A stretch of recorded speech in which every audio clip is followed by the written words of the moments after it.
I have Brad Frederick, law enforcement officer. He's in from out of state, we'll just call it the state of Texas. He's been here. You've been up here teaching some stuff over the last day or two locally. We had an opportunity to connect. We've been sort of chatting back and forth for quite some time.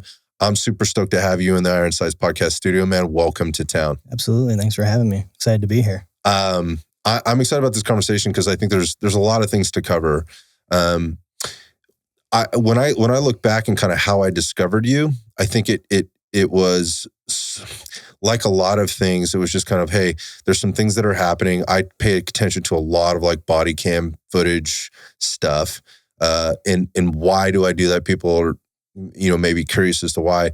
Because I like to see the inputs that people put into like some of the realistic stuff.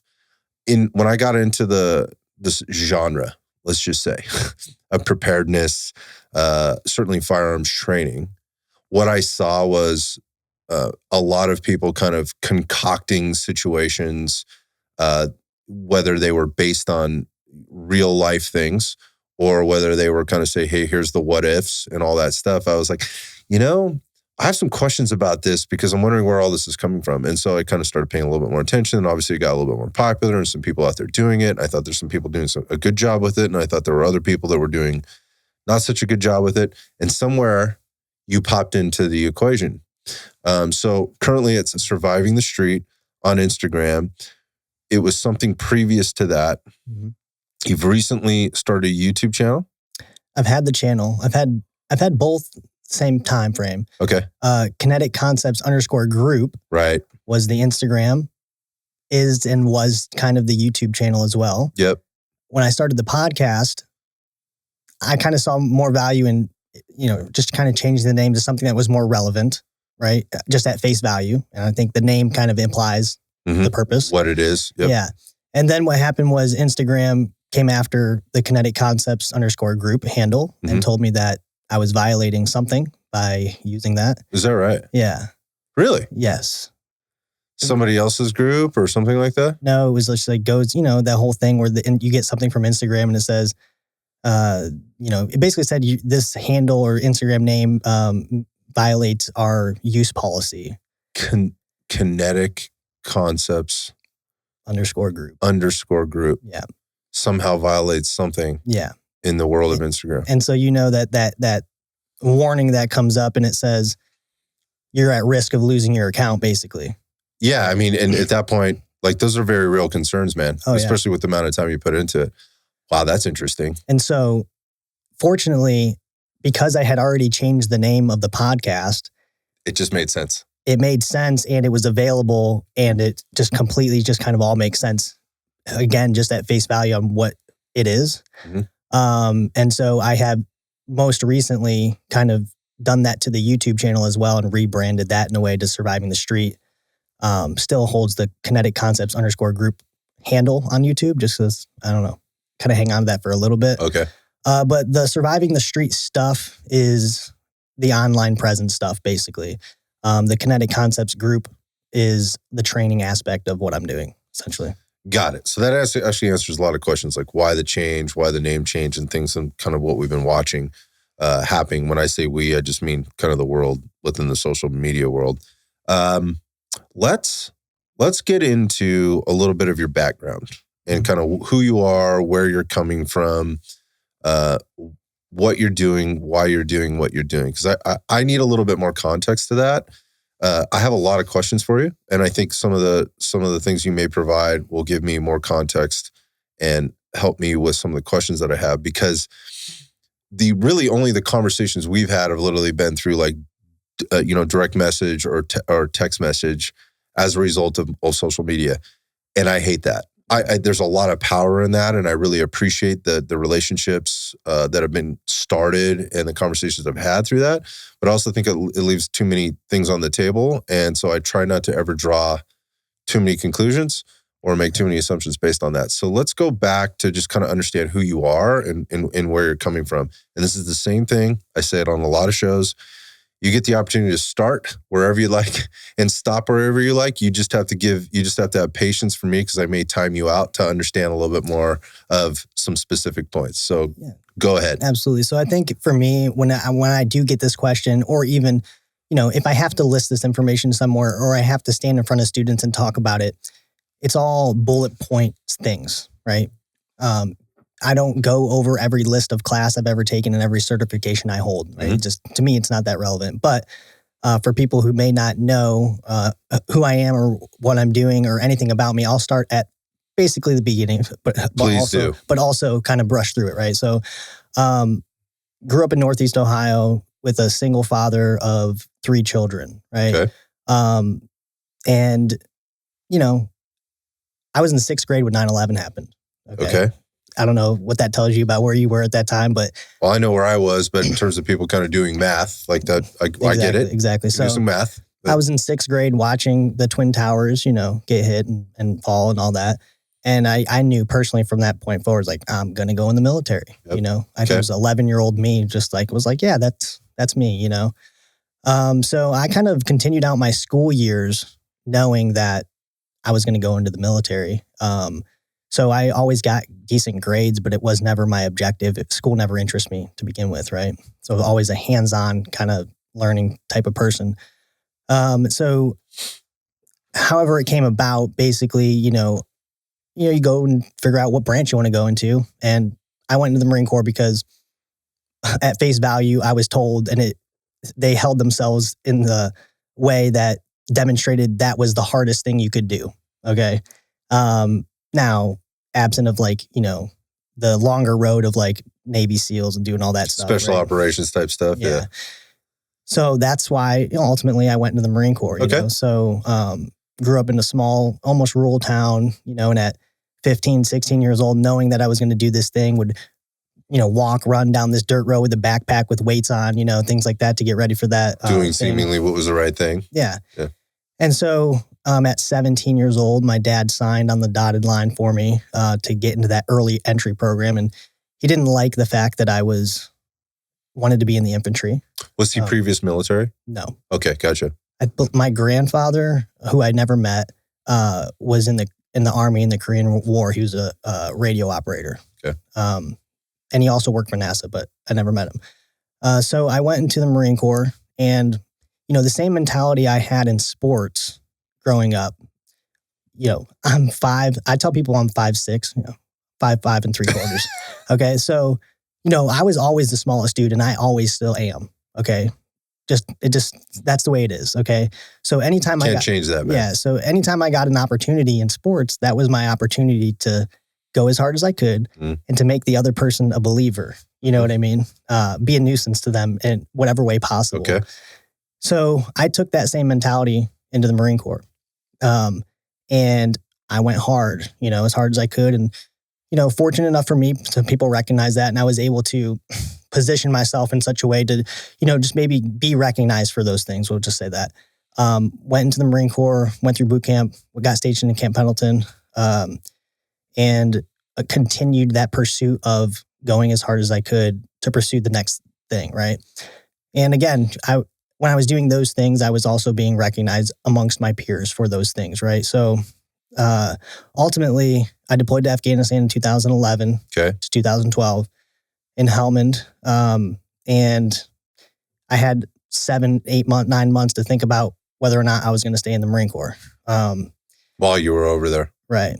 And I don't know, I guess it was probably a year before that I had gotten married to my wife now of 13 years, right? Okay, so that adds some stuff. Yep. Yeah. And,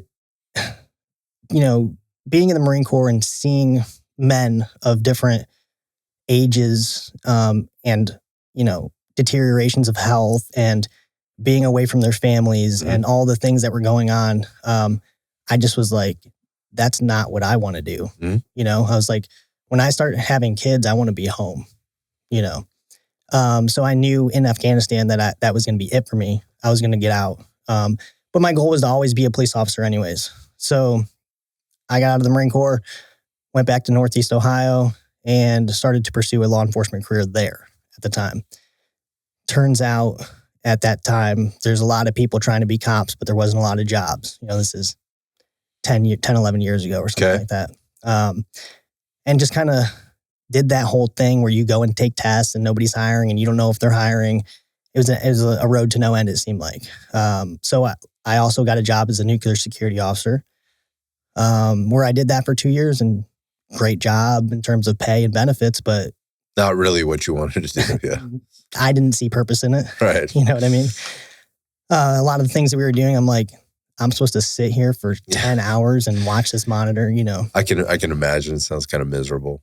Yeah. So I put in for the troopers in Ohio because I thought that was going to be my only path to law enforcement. Okay. The idea is, you go through the process, and if you get into the academy, as long as you pass that, you're going to have a job. You're good. It's like, okay. And I did everything, got my packet, and I just didn't show up to orientation because I was in conflict with the idea of only being on the freeway and not, nothing on the troopers. Love those guys, and they are good at what they do. But it just wasn't the ideal policing job that I had, thought. Well, okay, so time out for just a second here. So this is the first interruption I'm going to make.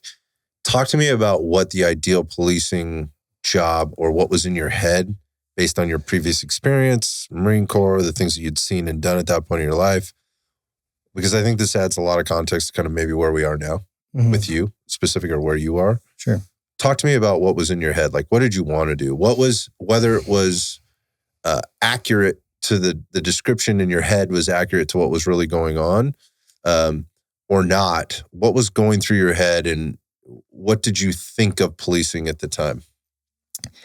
Well, it's more to do with the fact of what I believed that specific job to be, we should say, is that, they basically patrol the streets or the freeways. That's kind of their job. You're talking about the troopers. The troopers. Gotcha. Now, I actually didn't really recognize the fact that, at least in Texas, it doesn't matter what street you're on, but I always associated them with freeways, Okay, so you're talking about Ohio versus Texas, right? Right. So clear this up for me. So you applied for Ohio. Right. You didn't show up to orientation, but now Texas comes into the picture. Well, the reason I didn't show up for orientation is because I didn't want to do that, what I thought that job was, basically, which is traffic enforcement. Okay, basically. gotcha. All right. Whether that's true or not, that was your impression. That was my impression, and that's a lot of what they do. They do many other really good things.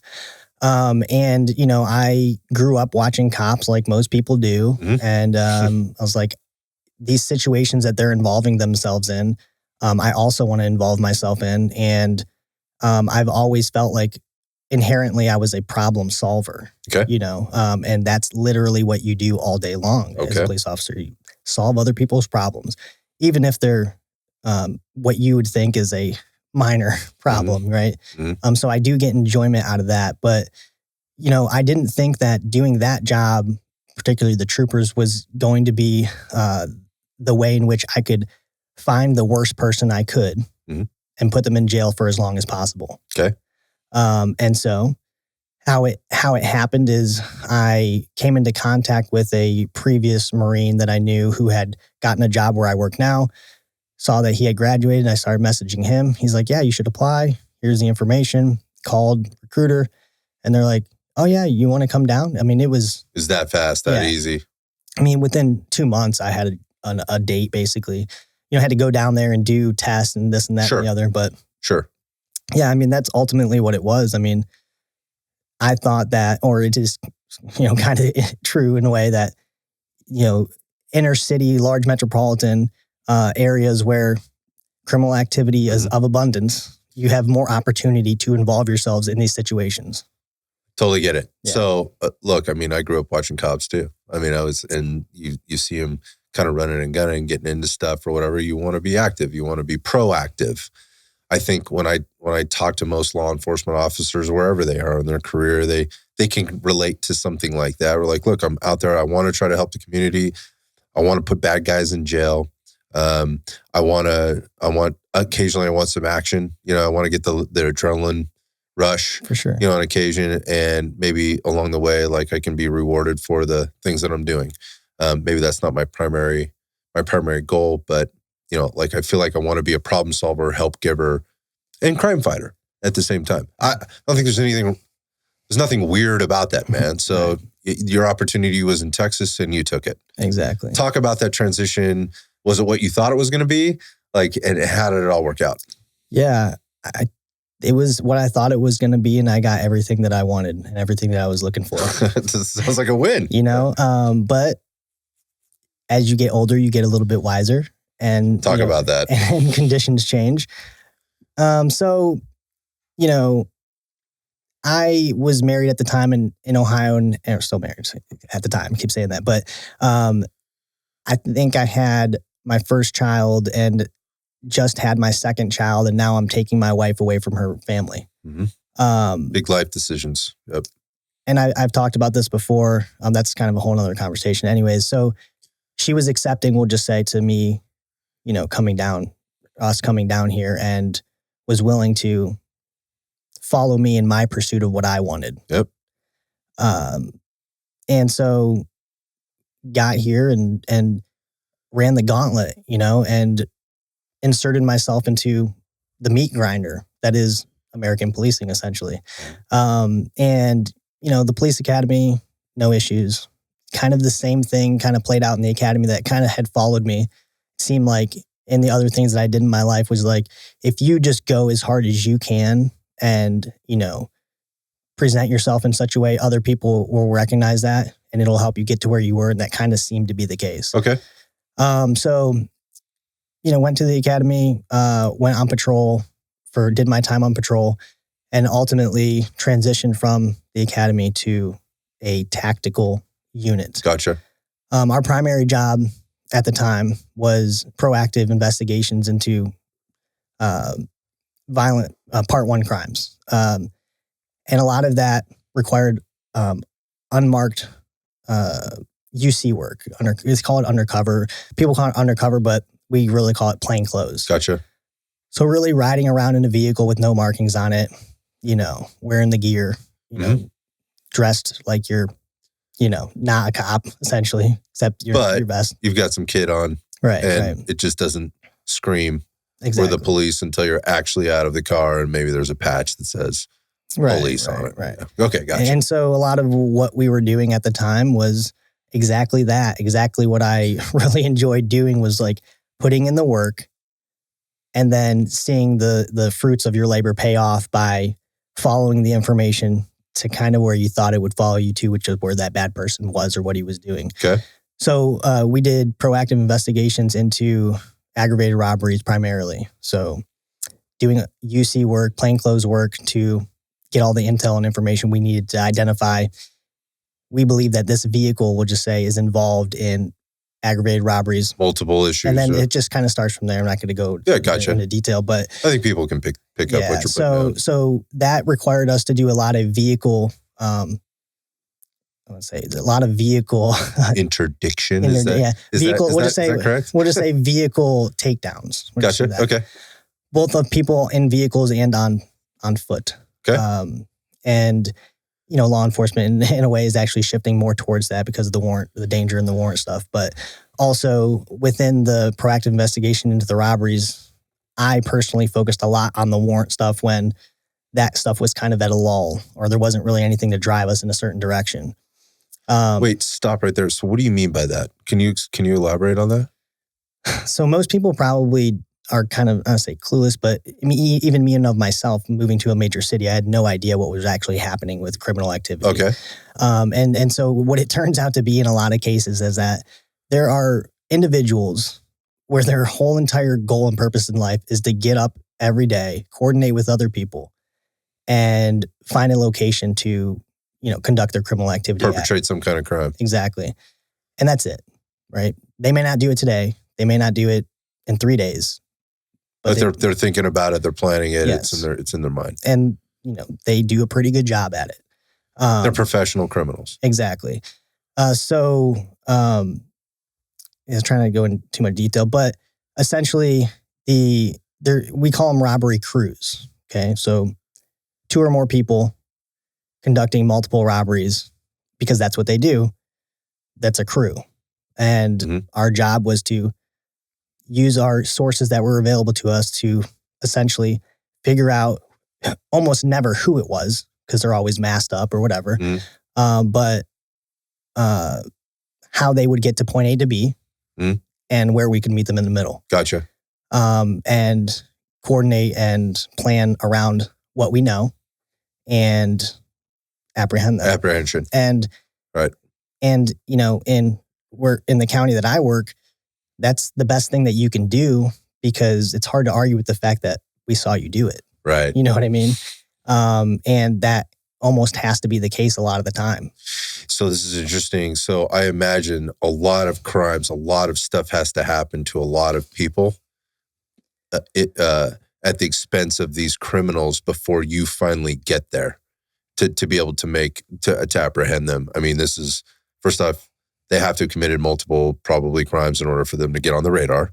Then it's like, okay, now they're on the radar and we have a little bit of intel on them. We have to go out and kind of keep an eye on things. You recognize that they're committing a few more things. Now you get a little bit more intel to the extent that you have like whether it's probable cause or a warrant or whatever else to actually be able to get involved.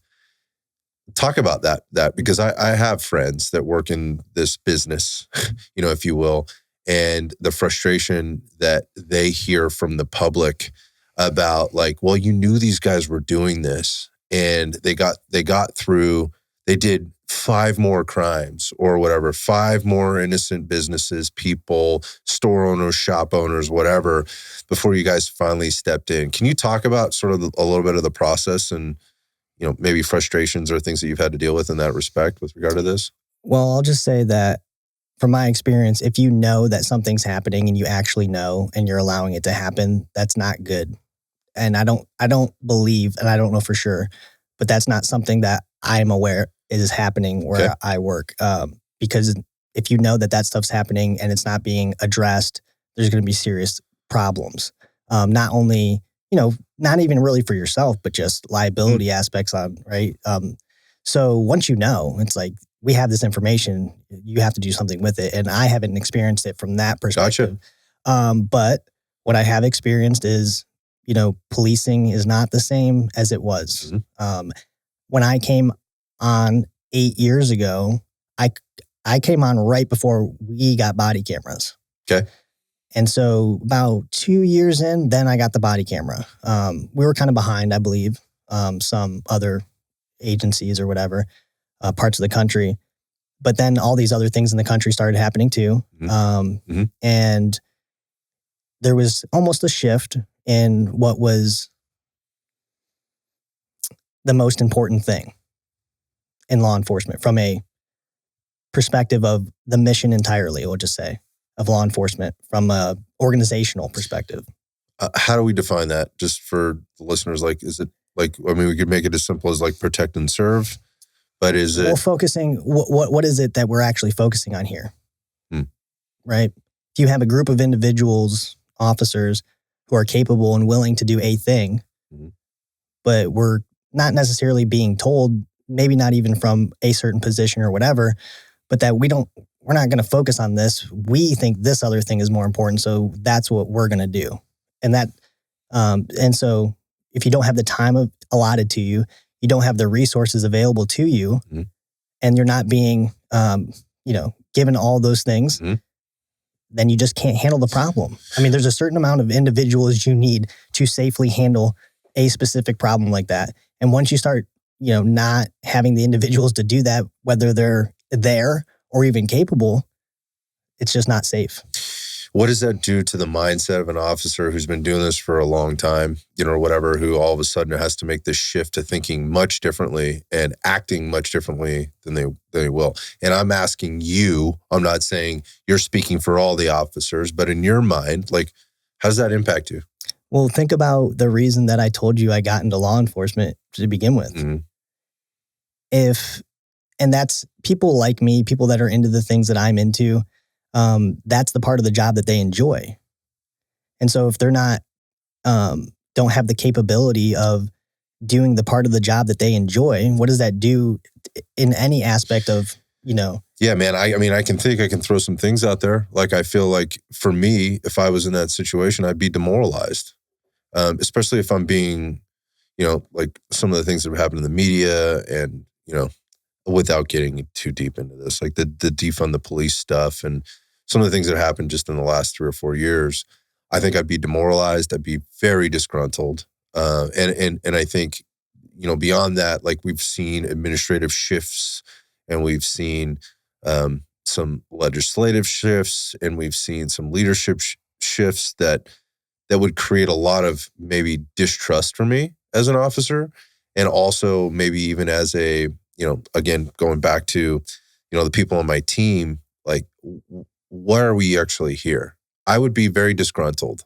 Not because, and I think the other thing to look at this is like, when something happens, and I've had other guests on the show, Chris Palmer's guy I had on not too long ago, and he talked about the knee-jerk reaction machine, right? And so this knee-jerk reaction then puts people in positions to have to make decisions, which to me are a little bit ridiculous, that ultimately impact officer morale, and then also call into question, like, well, what are actually we supposed to be doing out here? Which I find very problematic from my law enforcement from the law enforcement community, especially here. Like, I don't want, if my mom has to call the police, right, for whatever the reason is, God forbid she has to do that. Because if she has to do that, I know my mom, like, she's only going to do that if there's a serious situation involved. I don't want them showing up questioning, like, man, how are we going to have to handle this based on quote unquote the times, or whatever else is going on. Like that to me is problematic as a citizen. But I can't imagine what that puts, the position that puts the officer in terms of what they're trying to do on a daily basis. Yeah. So one of the things that I talk about a lot, and one of the things that I'm going after in a way, is trying to educate officers in general, especially the newer officers, on understanding, on limiting their liability, while also increasing their accountability.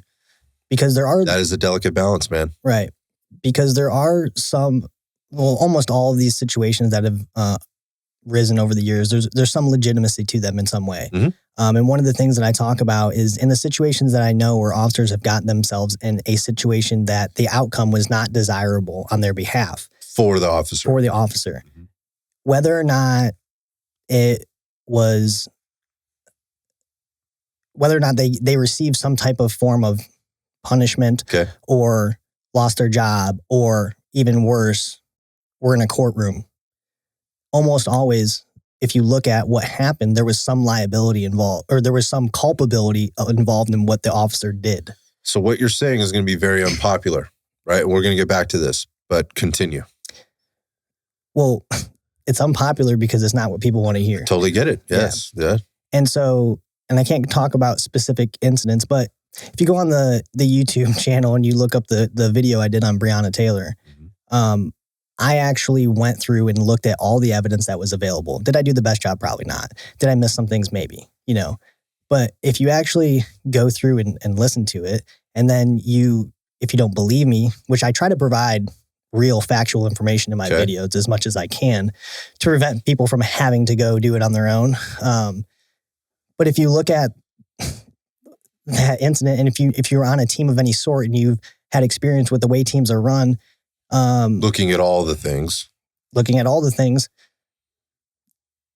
that was waiting to happen, and I'm not saying they did anything wrong, but there are certain things and processes in place for a reason. And a lot of those are coming about now because of those types of things. Yep. But even beforehand, just in the planning process of things, right? It's not everybody else's fault because you didn't have an actual plan to attack this problem. Okay. You know what I mean? And there's no evidence to support a lot of the things that arguably any tactician or any person in this space would say, oh yeah, that's good. That's common practice. They did a good job. That's common practice. I mean, a lot of the stuff, right? So, yeah, I mean, there's legitimacy to some of the things that happen. And if you look at it at surface level or at face value, okay, I read this article over here. That told me something. Well, they disagree and they're saying something over here on social media.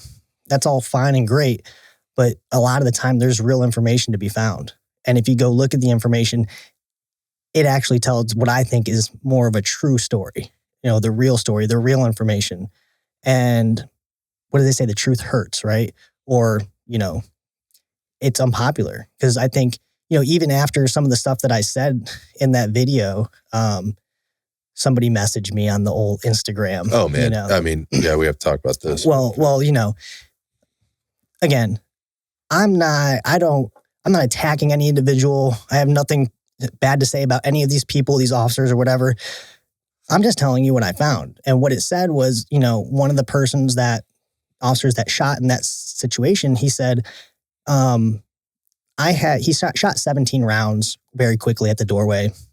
I watched the video. I've seen a lot of different videos, not just on your channel, but a lot of others. So yeah. Yep. And so one of the things that he said was, I had no recollection or sensation that I was firing my gun at all.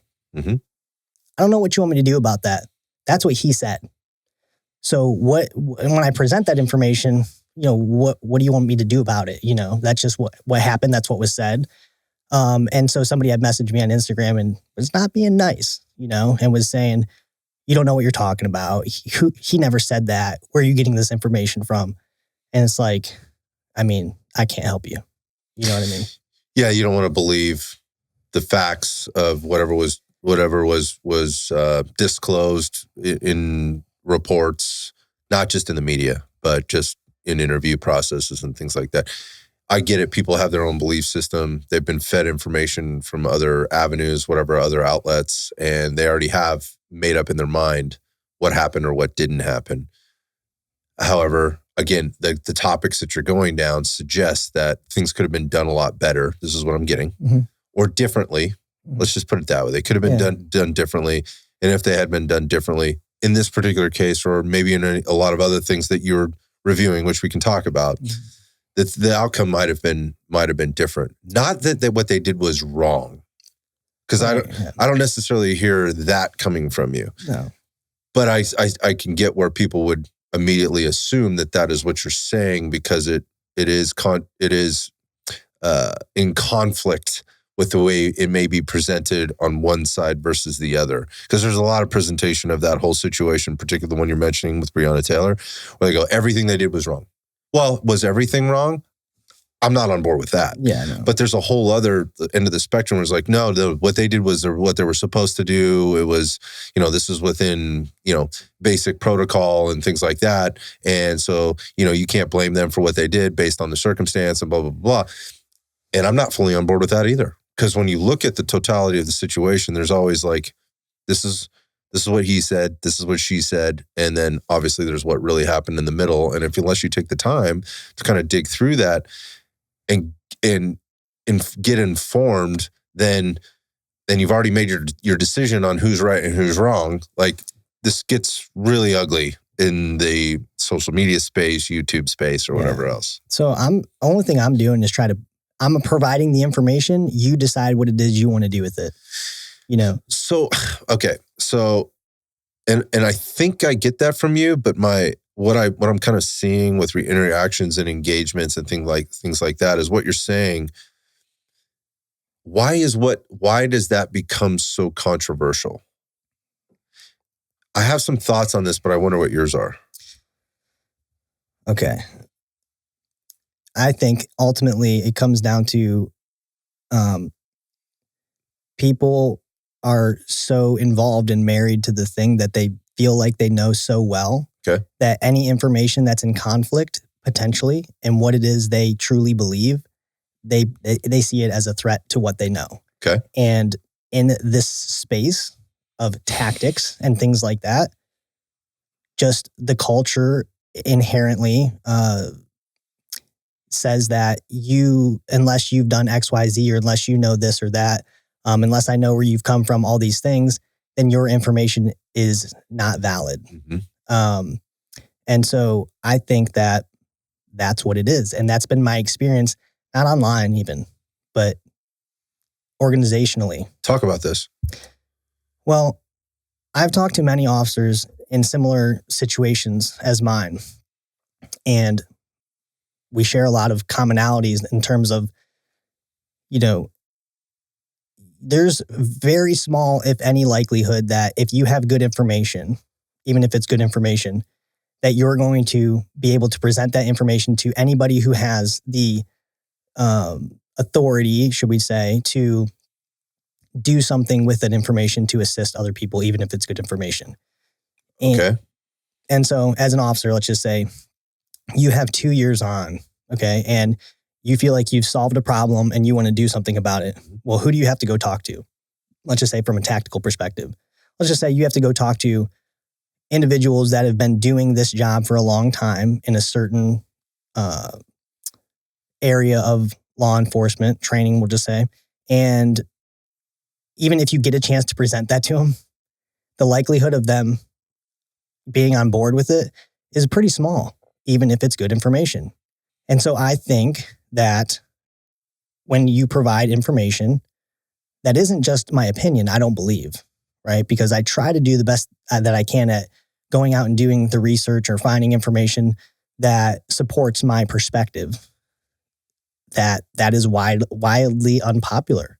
And again, I think that the reason is because you are essentially challenging, they think you're challenging the thing that they think the thing that they do know well. Mm-hmm.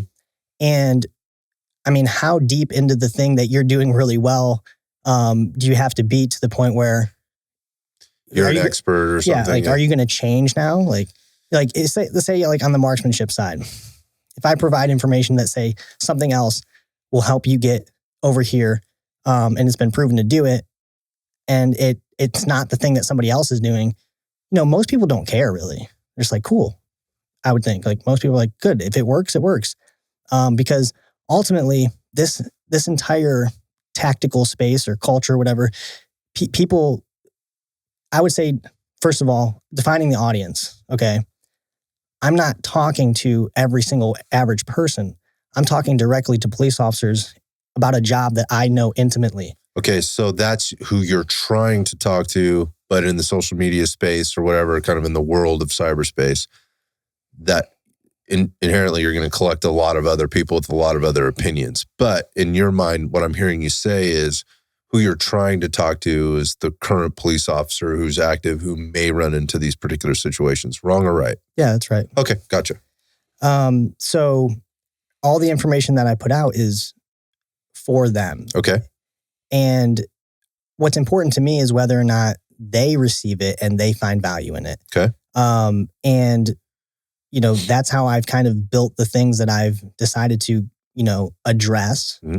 Because if I go ask somebody who isn't particularly concerned with what's happening in law enforcement, what problem are you trying to solve?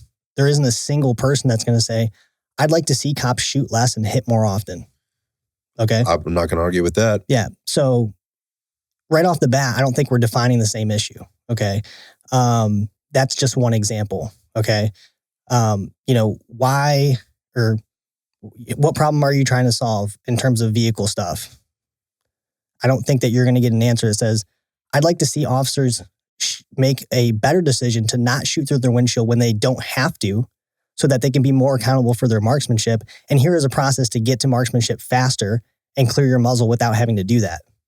Okay.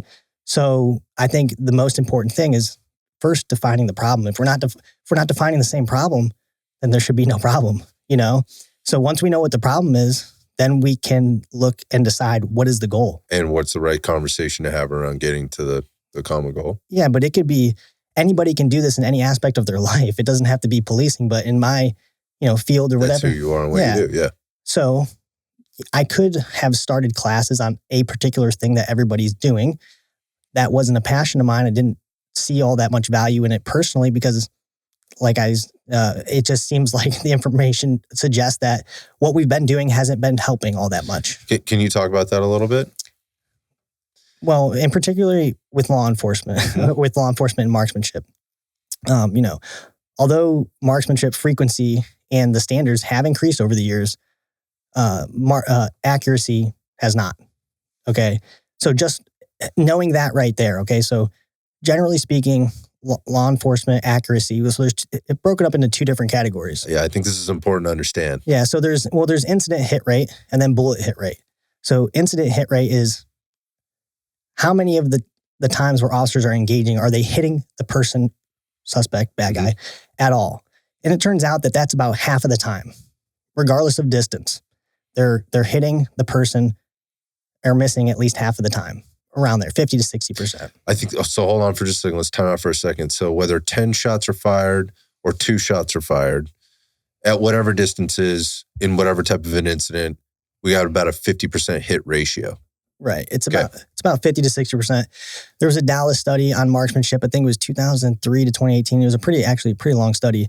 And that's what they found. It was a 50% hit rate, whether they hit at all. You know, with one officer firing like 20 something rounds without hitting anything, right? So that's one end of the spectrum are skewed. Right. 20 rounds not making impact on anybody. Right. That's interesting. Yes. Okay. So, and then it also turns out that in that study, and you know, the hit, how was this all kind of figured out? Or what metrics did they use? Was single officer on single suspect, which makes a lot of sense. And I'll also say this. I can't argue with that. I'll also say this because I've heard certain people throw out claims about officers' marksmanship, accuracy, and you really can't make those claims unless you tell us when you started gathering the information and what metrics were you using to actually gather it. Because I've heard somebody say something and it was a high number. Okay, it was like 80. What are we talking about here? 80% hit ratio? Yeah, 80% hit ratio. Okay, gotcha. And, you know, I know of an incident around that organization where officers fired a whole lot of rounds at a person and 1 or 2 hit, but they shot more than over 100 rounds. So right there, we're already in such a deficit that if we're counting that, it's going to be really hard to crawl out of that. Because, I mean, officers on average are not really getting in engagements with that many. Yeah, right. Yeah. With that many rounds. So I think it's important to define, if you're going to make the claim, where are we getting the information from and what are we counting and what are we not? I think that's fair. I think if you want to exclude that and look at other incidents, I'm okay with that. Okay. But so that what they also found is that officers' bullet hit rate, which is of the rounds they do fire, proportionally to the ones they miss, how many did they hit? How's that different than what we were talking about before, though? Incident hit rate? Yeah. Incident hit rate is hitting at all. So they might shoot 5 rounds and miss entirely. Okay. Or, and so they're doing that 50% of the time. So 50% of the time they're hitting, 50% of the time they're missing. Okay. And versus bullet hit rate. Bullet hit rate is the ratio between hits and misses. So if they shoot 3 rounds or they shoot 6 rounds and they hit 3, that's 50%. Got it. That's how that's kind of categorized. Okay. And so that number is somewhere between 17 and 30. I've seen it like 37%. Okay. And so that's a pretty big spread. And 37% doesn't sound great. But at the same time, like, I really don't know what the comparison is to all the things that have happened over however many years of incidents and bullet hit rates and whatever. But I'm just listening to that going, all right, so if I fired 100 rounds, I'm only hitting 37 times. What happened to the other 63 or 53 rounds? Not only that, but where are you hitting? That's what I mean. Yeah. Like where on the body? There's a lot to think about there. Yeah, because they count hits regardless of where they impact. Okay. So this, again, going back to marksmanship, right? And hit rates, you know, fire rates versus hit rates. Okay, I'm with you. Yeah. Continue. And so, you know, so 50% of the time they're hitting it all, up to about 37% of the time with the rounds they do fire, they're impacting. And something. And I've been privy to a lot of conversations with teammates, people, and some of that conversation that is what I'm trying to bring to the, not public, but talk about it outside of the closed doors, which is we sit there and we watch a body camera and we know like, oh, what's he doing? Like, that's crazy. Why would you do that? Like what? Like just in terms of marksmanship. Okay. And a lot of other people have those conversations and that's pretty much where it dies, just in the room. Right. And so what I believed as I was looking at these things, and also based on something that I had taught myself to do, I, on the outside looking in, thought, you know what? If this is kind of the thing that I thought about that made me go, I think I can address this. Okay. Let's just say on average, police officers on the range are qualifying at 70%. Okay. It's just fair. Let's just say every cop you've seen in the engagement can shoot 70% on the range, whatever they're shooting. Okay, so hold on. This isn't 70% of officers are qualifying. When they, on a scale of 1 to 100 or whatever, the officers that are qualifying are hitting at 70% accuracy rate. Yeah, I'm making that number up. I hear you. Yeah, I just wanted to find that. Yeah, so you just have to, for sake of making this argument. So, and again, it's like, okay, so on the range, we're shooting 70%. Mm-hmm. Is it difficult? No. Is the range difficult that we're shooting on? No. What are we doing? One right, strong hand, weak hand from 3 yards out to 25. So I think with that, like I think people that shoot a lot, that also understand what those qualification standards are in a lot of cases. When I say shoot a lot, like train a lot, or those that train officers to shoot, or those that are like private, entities, private instructors, that have companies that are also training law enforcement or whatever else. When you look at that 70%, would say that's a very low standard. Right. So I think people can probably get their hands around or their arms around this and their heads around, like, is that really good? Because 70% hit ratio on a qualification that has a very low barrier for the majority of things. Again, like what transfers, and again, this is relative. I think most people would probably agree, most of the people that I just described would agree, that's not that great. But it's probably very true. Well, I'm not saying they do or they don't. All I'm saying is that that's the standard. And no, it is not acceptable. And yes, it is way too low. It's not awesome. No. But I'm just using that as an example. Okay. I'm just trying to kind of stay with you here. Well, what you'll find out is that actually I agree with everything that these people also believe in. I just don't necessarily agree that solving the problem is going to be done in the way in which, they, I guess, think that things need to be applied in order to solve the problem. Right. Okay, so before we get there, though, continue with where you're going with regard to this hit standard qualification versus hit standard, what's actually happening on the street. Right, so looking at this, seeing this as a problem, knowing that, let's just say, for example, officers are shooting 70% on the range at the bare minimum, but in real engagements from, 5 yards and from 5 to, let's just say 10 yards, they're at 37% max. Okay. So at 5 yards, I mean, you know how close that is. That's pretty close. That's from here to this wall to that wall. Right. I mean, it's not far.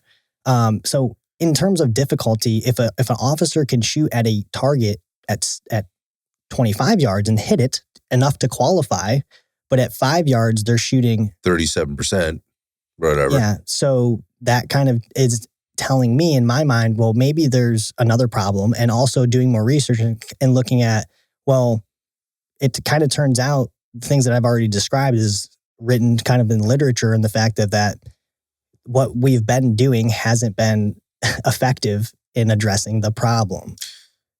Got it. Yeah. So let's move to how do you see addressing the problem? Right. What are the answers to this? Like, and I'm not asking like, tell me exactly how to solve this. Yeah. Give me your thoughts on where we are with this and potentially how to solve this problem. I believe, based on the 9 research articles that are available on this topic. That's all? Yes. There's only 9. So there was a study done. His name is Daniel, I'm going to mess up, Daniel Cooper. It wasn't just him, a bunch of really smart people. They did a meta-analysis on the literature that is available regarding marksmanship and the effects of stress. Okay, so for those people that don't understand meta-analysis, what they took was a bunch of peer-reviewed studies. They put them together. They analyzed these studies to come out with what it is you're about to tell us. Exactly. And I'll get to the things that are in there, but you asked me, what do I think is the answer, essentially? And what that article points out, before I had already started the class, I already started it on this idea. I had already run the class and proved within a few hours that it's legit, is that if you want officers to shoot less and hit more often, which they're shooting too much and not hitting enough already, you have to expose them in training to relevant contextual threats. And the only way that you can do that is in training that closely replicates real life. Okay. Now, that seems pretty obvious. I mean... It does. Right? So it's easier said than done, though. Because it's still training. It is. But in the training environment, if you've been around simunition enough, you'll see officers do some things that they would never do on the range. I've done a bit of simunition training, and I know that people will do a lot of things that, and I've never been in a live fire situation, but the risk is known. I get hit by one of these things, it's gonna smart. It's not gonna kill me. So I'm gonna do things that I might not do if I'm being fired at with real bullets versus simunitions. Is that where you're getting at? No. Okay. Explain to me what you mean. So in this article, where they gathered them all together and the information that they put out, they found that exposing early onset of contextually relevant threats increased officers' marksmanship by 10.6%. Okay. Based on all that information. I'm with you. And they just validated the information that I had already basically said about hit factors and incident hit rates. So there's so much here, but like when that 10.6 or 7% that you just mentioned there, was that in training or that was compared training to real life incidents? That was only in training. Okay, gotcha. There is no information available to suggest, and I think I think I have a good reason why. That's challenging, yes. And so there's no information to suggest that doing this, even though it shows up that it works in training, correlates to real life.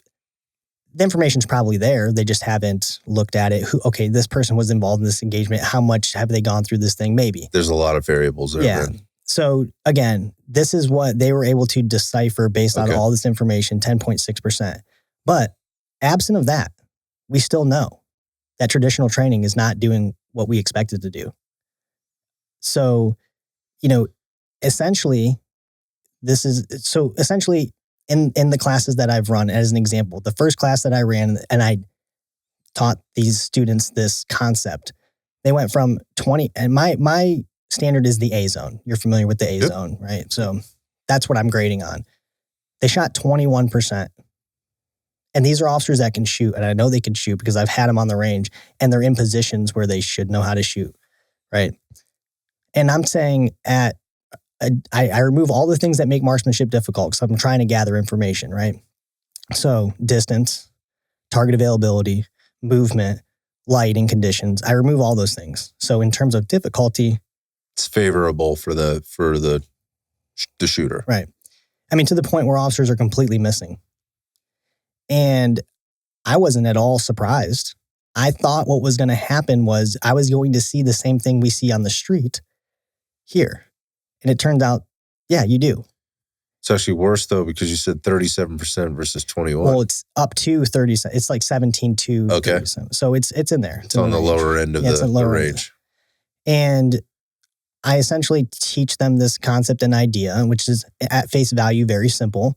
But then I give them the tools after that to train themselves, basically while they're working, getting involved in these situations without actually engaging people, okay?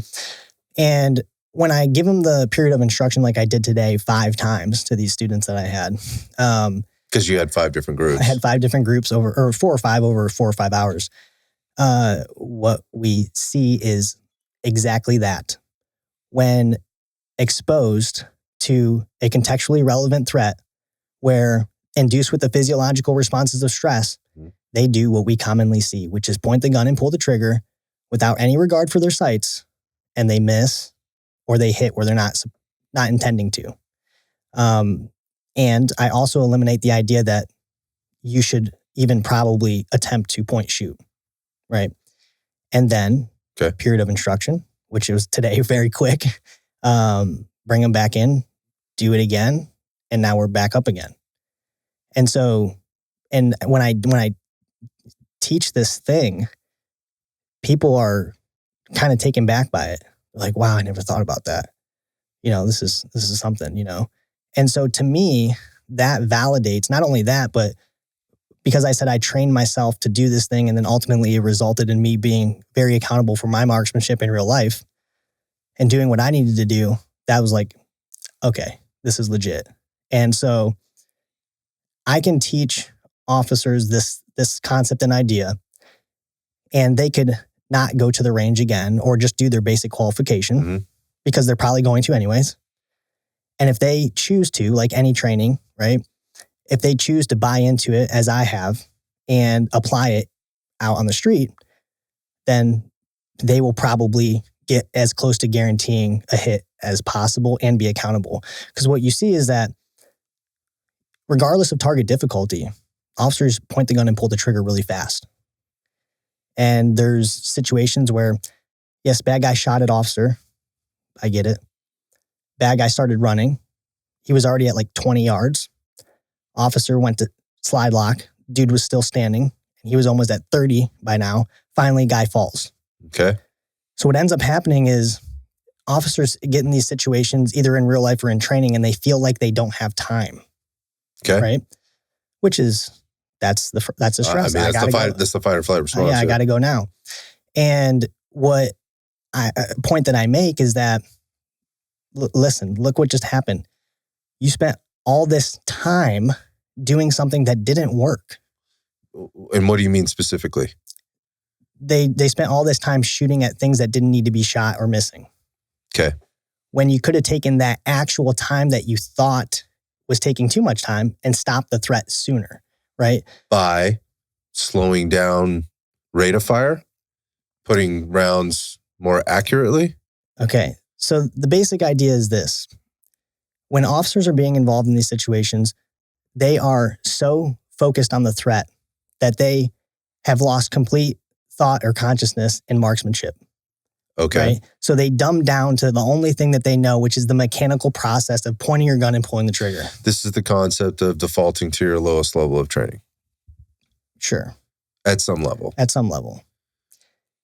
And, right, so they point the gun and pull the trigger regardless of the distance that they're at. And not everybody.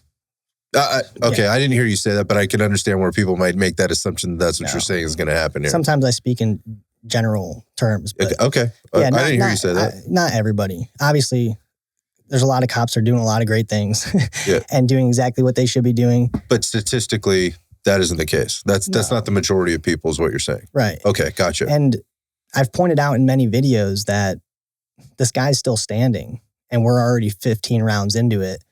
You know, had we just taken the time to apply the fundamentals, which is essentially this.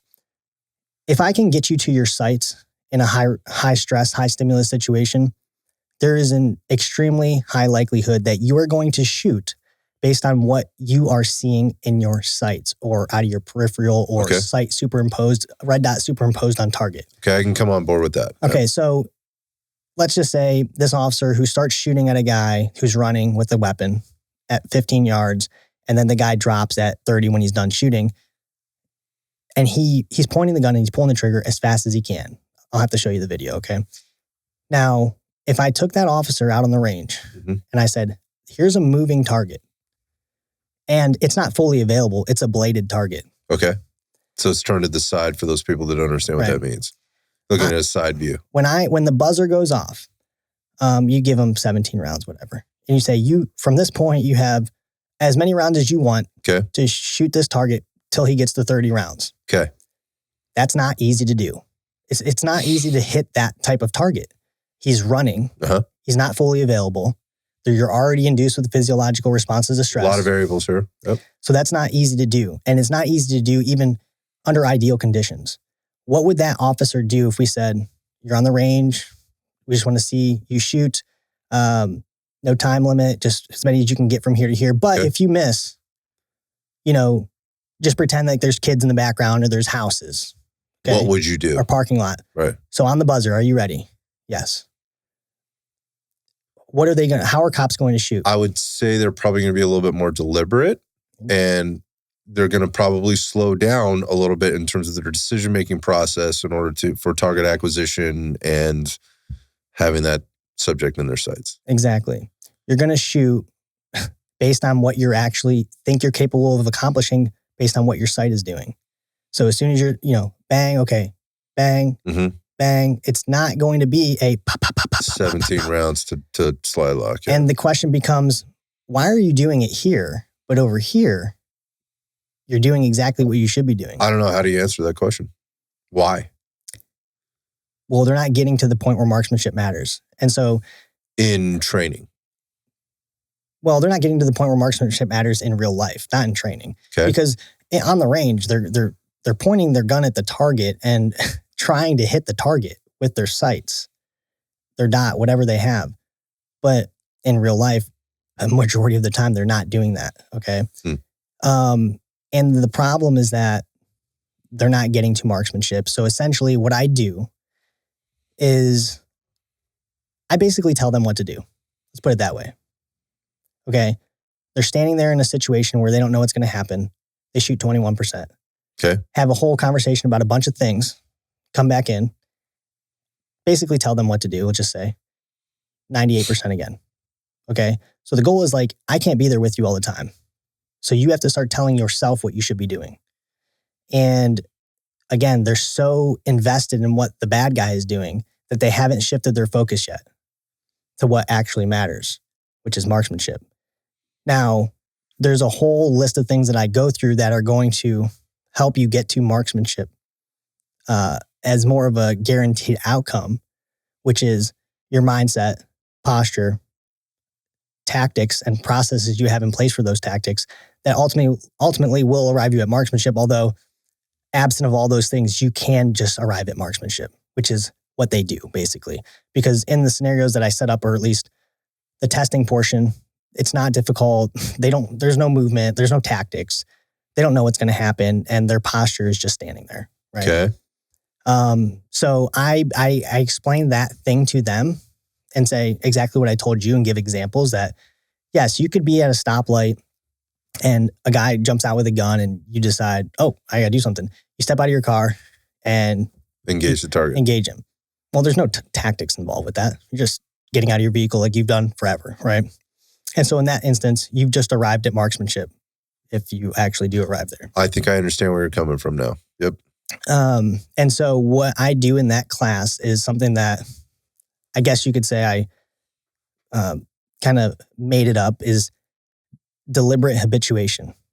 Okay. Okay. It's fine. So habituation is the process in which you become familiar with something, right? It becomes so familiar to you that it's not something that you really think about or bothers you. It's happening sort of in the background, yeah. So when I was young, I grew up next to a railroad tracks, and when the train went by, my house shook. Well, after a while, you just don't even know. It's normalized. Yeah, you don't know if it went by, or, it's just something that's normal to you. So I became habituated to the process, or I became habituated to the train going by, in which it was no factor to me. And so what that course is all about is deliberately habituating officers to applying the fundamentals of marksmanship under stress. That seems like a very simple concept. To me, it's not, but I understand where for a lot of people it could, because if bullets aren't coming back at you, you haven't really, to me, when we start looking at body cam footage and we start looking at some of these incidents, obviously all of them are different. One is never the same as the next. And we look at that fight or flight and that stress response that's happening. There are many, many factors that go into that stress response. What happened 5 minutes before, what was prepared, what was happened. Sometimes it's like it goes from a simple conversation, then all of a sudden it goes chaotic. Other times it seems like there's a high level of information that's being provided walking into it. I think what I hear you saying is none of that really matters until the gun starts going off, right? Until we start shooting, because at that point, it really does come down to, are we making our hits or are we not making our hits? That's it. Yeah. So, I think this is where this gets very controversial. So because people want to take in all that other stuff. Well, here's kind of the different perspective, at least the way that I see it. When an officer points his gun and pulls his trigger as fast as he can to slide lock at a target that is extremely difficult for the best shooter to hit. Okay? Not difficult, you're saying? No, difficult. Okay, difficult. I'm just saying difficulty. Under the context and the conditions that are set. Neighborhood, parking lot. Right. School, whatever. And it's apparent that really, nobody could really control what's happening to your rounds if the target is 35 yards away and you're literally Yeah, right. Okay, it's just not reasonable. And so some people see that and they think it's a marksmanship problem. I see that and I think it's a decision-making problem. Okay. Yeah.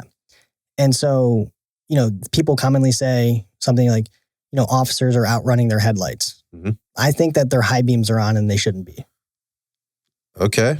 So that is what I believe is like the controversial side of this thing. It's like, I'm not telling cops they shouldn't be able to shoot fast and shoot a lot and hit what they're shooting at, but I just fail to see how, somebody going, we'll just say 3 for 18 at a target that they shouldn't have been shooting at anyways at that fast is a problem with their ability to control the gun and put rounds on a target that is that difficult to hit. Right? I mean, I would rather see the cop, engage this target. And have like the mental capacity to maybe be more judicious in how they're applying the skill. Well, yeah, deliberate. And a clear indication of where an officer is induced with the physiological responses to stress and breaking down marksmanship into simply a mechanical thing, right? Is a common one is, let's just say, a bad guy is running from an officer for whatever reason, and he has a firearm. All right. There's a lot of instances where the guy is running away and the officer isn't, maybe he's not even necessarily at that difficult of a distance. But even still, I can tell you that on a moving target at even 7-10 yards, the cadence is, it's still not pulling the trigger as fast as you can. And the other question is, why do you feel like it's necessary to shoot that fast in that moment? Right? Why do you think? I think it's because they can't control their emotions.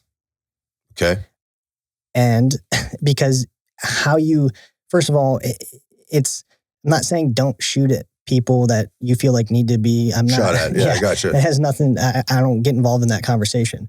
But what is the severity of the situation that's happening in front of you that's causing you to shoot that fast? I mean, and I can't answer that. The only thing that I can point to is what it seems like is emotional gunfire versus deliberate.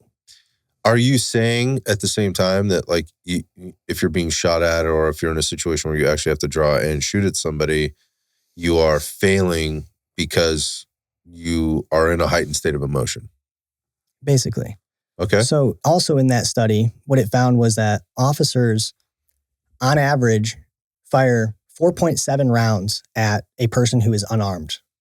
Okay? Unarmed, meaning they still... How is that data play out though when you say unarmed? Like they thought they were armed and they're actually not, or what? Well, I'll make the point here in a second. Okay. That'll help it make sense because I don't want to talk about why they shouldn't have. I don't know. It's in that same study with the meta-analysis. Okay. But also what they found was on average, when an officer is being shot at, they shoot about 11.1 rounds. So they shoot more than 2 times the amount of rounds at a person who is shooting at them than they shoot at somebody who is less of a threat. Okay. Now, do you think people die? It takes more rounds to kill somebody who's shooting at you, or, you know what I mean? Or this is like, I don't know how this works out, but what I can tell you is I think anybody that's watched enough of this stuff, right? And when I say this stuff, like body cam footage, and I think this is probably the most prolific.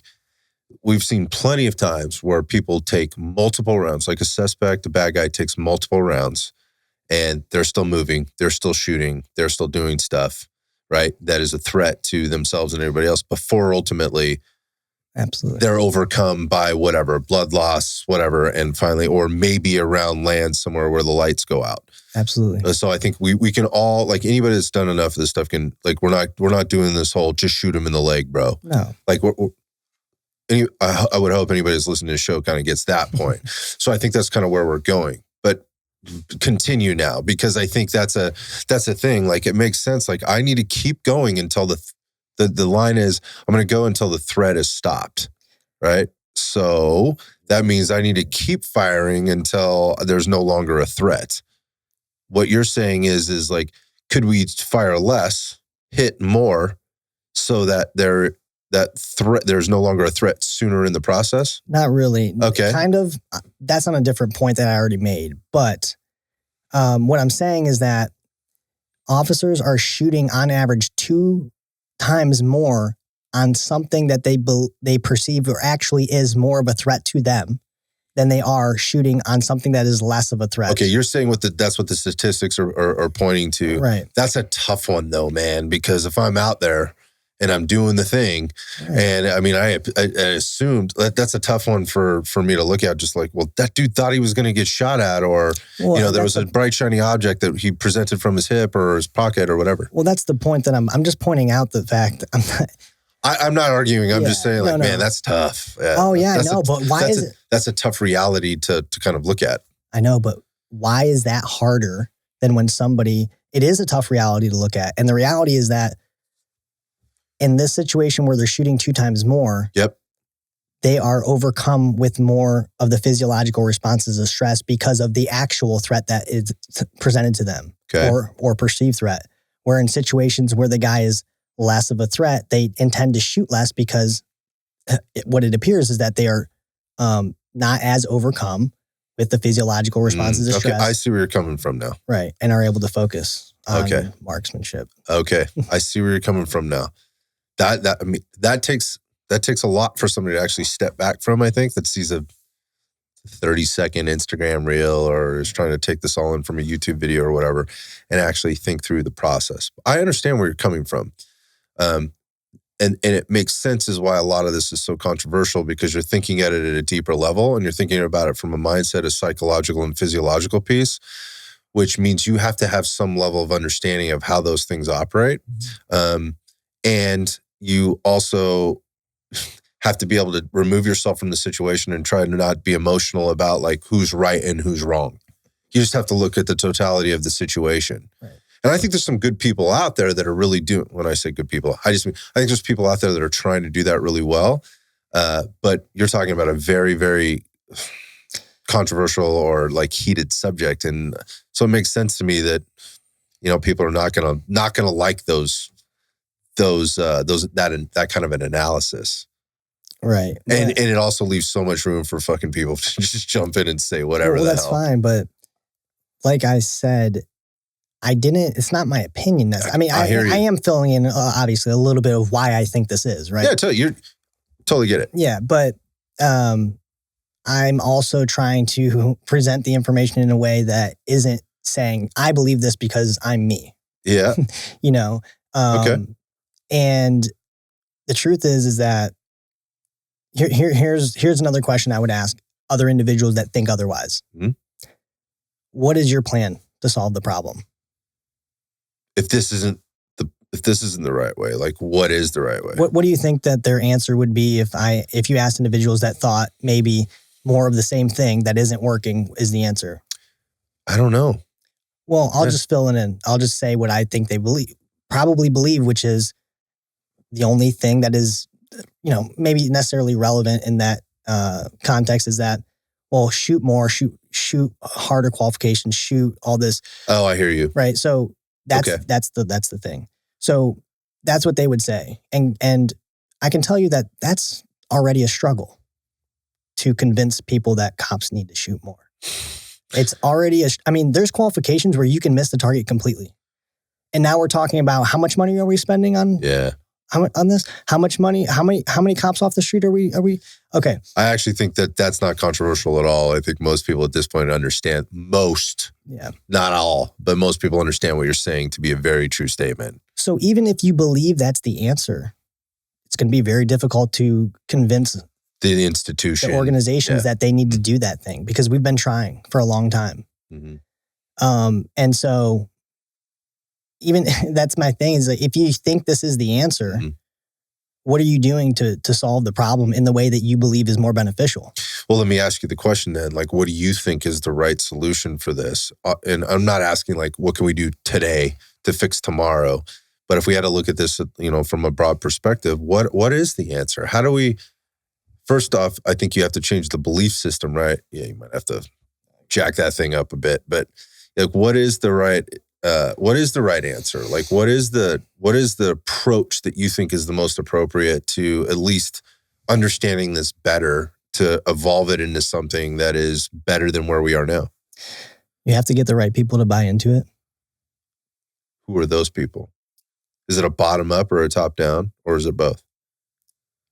It's a top down. And you better be pretty convincing. I'll just say that. So again, kind of back to the individual officer thing. Personally doing what I can, other people also doing what they can in this space. But unless there's a true desire to actually solve the problem, then where are we going to go? Yeah, no, I get that. If I show you a target, I have a picture on my phone of the first class, right? If I put two targets side by side and one target is very, very bad, it's at 7 yards and it's at 21%, okay? And I show you the other target, which is all in the A zone, high A zone, low A zone, without you knowing anything. And I said, this is at 7 yards. What do you think about this target over here? That's, Charlies and Deltas. And completely missing. Okay. You would say those people can't shoot, right? I mean, just that inherently, like they're not good. They're not good marksmen. We'll be nice about it. They need some work. Yes. And so I would ask you, like, what about this target over here, right? 98%. And you would say, well, they're good, but they could always be better, and never. I hear you. There's no top to the mountain, all those things, right? And then I would ask you, so what is it that you think we should do with these people over here that are shooting like this to get them to be shooting like that? I think there's a large amount of assessment that needs to happen in order to understand the answer to that question. But how would you be assessing that? On the range, probably. Yeah. I mean, you have to do the thing. Exactly. It's not going to happen in a classroom. Right. Okay. So you assess it on the range and you see, well, that's not fair because it's not getting to the point of the whole idea, but so you would say, well, we need to assess what the problem is on the range to identify but ultimately you're saying better marksmanship abilities on the range will get them to shoot like this at some point. Yeah, but I need more information is what I would also say. Like theoretically, yes, they need to be spending more time on the range, but at the same time, like, well, hold on. So theoretically, yes, they need to spend more time on the range. I think that's the easy answer, right? But there's also the fact that this was a test. Maybe, like if they knew it was coming the next time, they could hit all those things. And so this might not be an accurate representation. And I think this is what you're saying, that just because they can do this on a closed range, no stress, no anything else, that this actually translates to a stressful situation where people are at different distances and they're bladed and all these other things because there's so many different variables. But I will buy into, like, my initial reaction is they need some practice. Right. But we need to understand exactly what they need to practice. Okay. That's a fair point. And that's actually what we should be asking, what you just asked. And that's not the answer I normally get, but that's exactly the question you're asking is exactly right. So what is the answer you typically get? So 7 yards, fully available target, missing 21%, not good. 98%, same target, same distance, fully available. Quote unquote good. People generally say those people need to shoot more and get better at shooting. The people that are at 21%. 21%. And then I say, what if I told you these are the same people? Again, I need more information. People might start to ask more questions. Like, well, they obviously were bad and now they're good. Okay. Well, what if I told you that it took me, essentially 35 minutes to go from change from this to that? I think, again, more questions. Well, how did you do that? What happened? And I tell you, it didn't involve any range. It didn't involve me doing anything that had anything to do with their ability to manipulate their firearm, press the trigger, and get a good grip on their gun. Okay. And that's where we're at. Okay. And so when I do these things and I see these results and they go from completely missing to doing what they should be doing in a very short period of time, I just tend to believe there's some legitimacy to that. It's not necessarily shooting. What is it? If we could generalize. I mean, it's ammunition. It's giving them the information they need to perform in situations where they are faced with contextually relevant threats. But it doesn't stop there. If we stopped right there and said, have a nice day, they're going to go back to doing what they're doing, which is when stress response, point gun, pull trigger. That's what they're going to do. And so, the day goes on, we talk about all these other things, but deliberate habituation. Most cops, if you pull an officer off the street that's been on patrol for any amount of time, and you ask them, how many times have you been in a scenario where you were the one pulling the trigger in a force-on-force situation? They'll say, I'm not sure, maybe once. Yeah, for the street cop versus like somebody that's like the team type dudes or whatever. Yeah, it's probably a very low number. Yeah. Well, I would say for the street cop and comparatively, I guess. Comparatively. Yeah. Yes, comparatively. However, here's what happens, right? In training environments with officers that show up to training. Okay. Whether it's mandatory or you sign up, let's just say agency, organizational wise. Yeah. How many scenarios are you faced with? How many bad guys are there? How many times are you actually the person pulling the trigger on a contextually relevant threat? And it turns out you might go through a training cycle or a training environment where you are not the guy. And so people often talk about this idea of stress inoculation, which is a very surface level concept and idea. And when they say that, they're basically saying, you being in this environment and things happening around you and this, that, and the other, that's inducing you with stress and it's making you used to that environment, which I think everybody believes to be true. And I'm not saying that isn't true. But what I'm saying is that the vast majority of the time, even if you're involved in the scenario, you are not being deliberately habituated to the process of maintaining accuracy while induced with the physiological response on average. It's more about the stress than it is about what's happening under the stress. Is that what you're saying? Well, that is it. Well, that's what I'm saying. Well, that's not the way that what I'm saying is that the way that the scenarios are set up in time and people, it's just not set up and built for you to get reps in doing that one thing. Okay, so that's another thing. It's like, okay, so what you're saying is like, I've seen it, I've heard it, I've been exposed to it, but I'm not actually doing the thing. Exactly. Because we only have 8 hours on the range today. We have 50 officers that have to go through this thing, whatever the case is, right? And so I get a rep, maybe. I get 2 reps maybe while this guy got 1 or this person got 5 because it's just how the thing worked out or whatever. Or this group was smaller on this weekend, whatever it was. And this one was larger for whatever the thing is. So they don't get the reps to really reap the benefits of the stress inoculation and all the things that you're trying to provide. Exactly. And I would say on average, they're just not getting it comparatively at all. And it doesn't help you if you are that one person one time. It's not that valuable. Oh, I get it. And even in that one time, I get it. Even in that one time or 2 times that you did it, maybe they didn't talk about where you hit on that person. Maybe they didn't ask you if you found your sights, and maybe you have no idea and you're like, I can point you at this distance. I just did my rep. Exactly.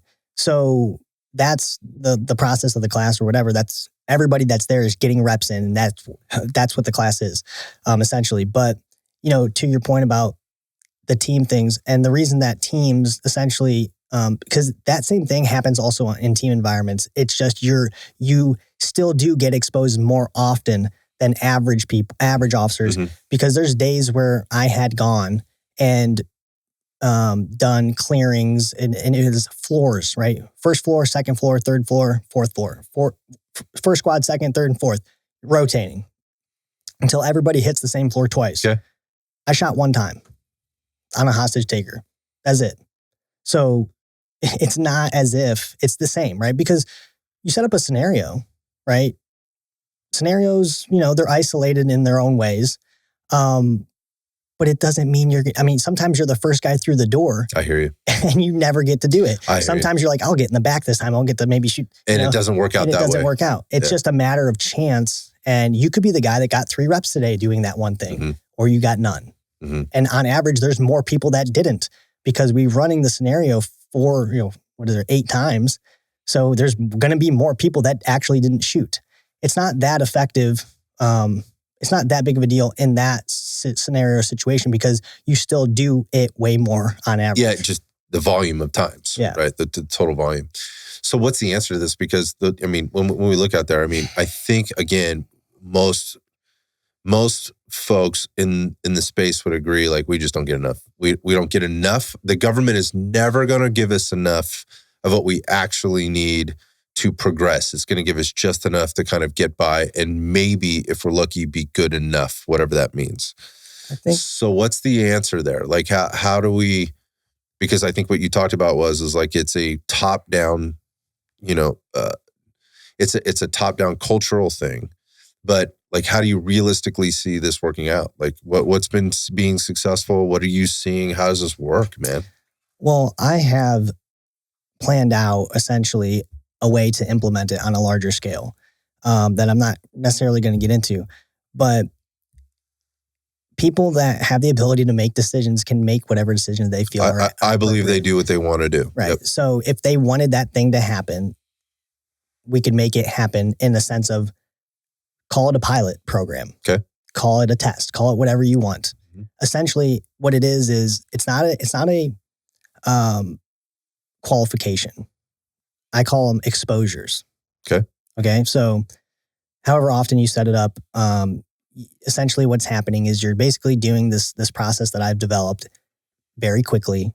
Doesn't take any time to put an officer through it. In comparative to shooting on the range, doesn't take a lot of time, because the goal here is you're being exposed to a situation with a contextually relevant threat that's very isolated, and we're holding you accountable for your marksmanship. And what should happen is they become habituated in that process. Something you can do, which I suggest, is over time or quarterly, you start changing the scenario just a little bit. Because what happens in this class is I run it, get the results, teach it, get better results, the results that we're looking for. Mm-hmm. Start running some other things, complicating the thought process, they resort right back to what they were doing. And so the idea is, here's what happened. You knew what you were supposed to do, but because I added all these variables in here, you forgot. Yep. Right? And at that moment when you decided to fire your gun, marksmanship wasn't at the forefront of your mind. And, from a younger officer's perspective, this is why tactics is such a really big deal. And, well, firstly, most cops die with their gun in their holster before they fire a round. Okay? That's statistically what happens. That's what happens. In 2019, there was 1,019 officers that fired their gun and missed, or caused serious bodily injury or death. I assume with their firearm mostly. To the suspect? To a suspect. Okay. And there was another metric in there with the use of force that resulted in their firearm that adds to that. I don't remember exactly what it was. 1,019 though. In that same year, there was 10 officers that fired their gun and still died. So that means 1,009 officers who fired their gun survived. So that means you have a 99.02 chance of survival if you fire your gun at all. Okay, I'm with you. So I'm cautious in telling people this, because there's a whole lot of legitimacy to the fact that if you fire your gun, regardless of whether you hit or miss, probably going to go home. That's because gunfire is usually self-correcting. That's because bad guys really aren't usually trying to track you down and kill you in that sense. Yeah, they might trying be to get away. Trying to get away. I mean, surely they are trying to kill you, obviously, but they're once they're presented with a threat, things change a little bit versus they are the only threat. Yeah, most bad guys are trying to get away. Yeah. They're trying to throw the gun. Okay, I can buy into that. Or they're behind a wall or in a car or whatever, right? So tactics is they're not necessarily the most skilled people on the face of the earth. Yes. And so, but they don't have to be. They just have to be. No, they're not aiming either. Right. So the point that I try to make on this thing is, okay, if I'm worried or concerned about officers dying from gunfire, well, if that's your concern, let's look at what it says about it, and where the most likely situations you're going to be involved in, were all these things, right?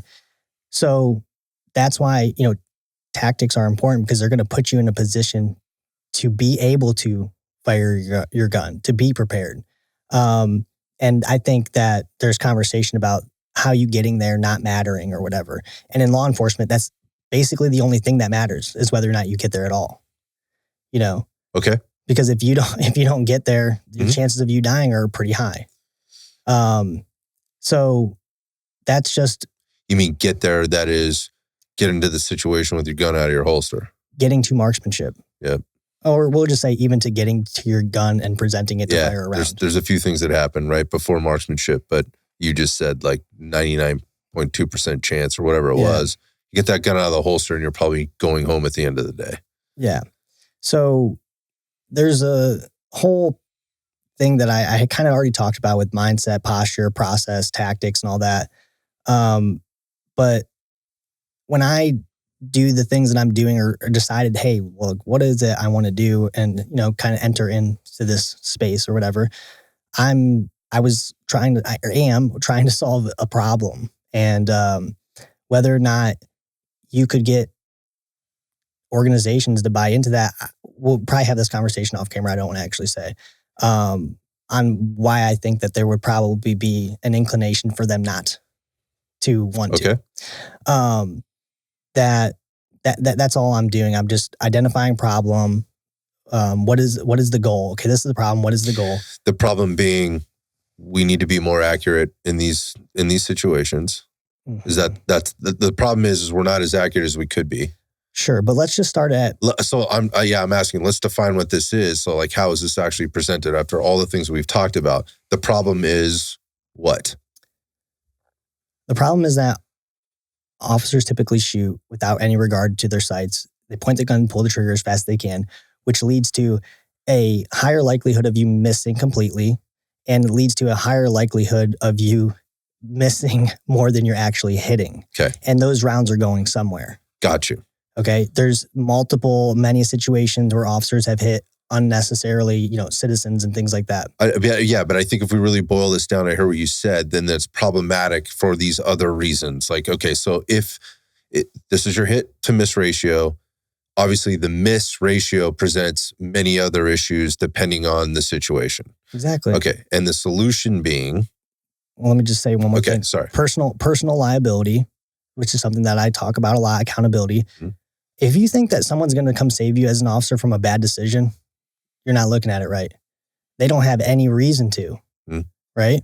So you got to save yourself, right? And so you start by doing it that way. Liability, not only for yourself, but the organization, cities going through turmoil over things, right? Mm-hmm. And so be a man, be accountable, and, take some responsibility. Missing creates a lot of problems for a lot of people beyond you. Is what you're saying. Exactly. Yeah.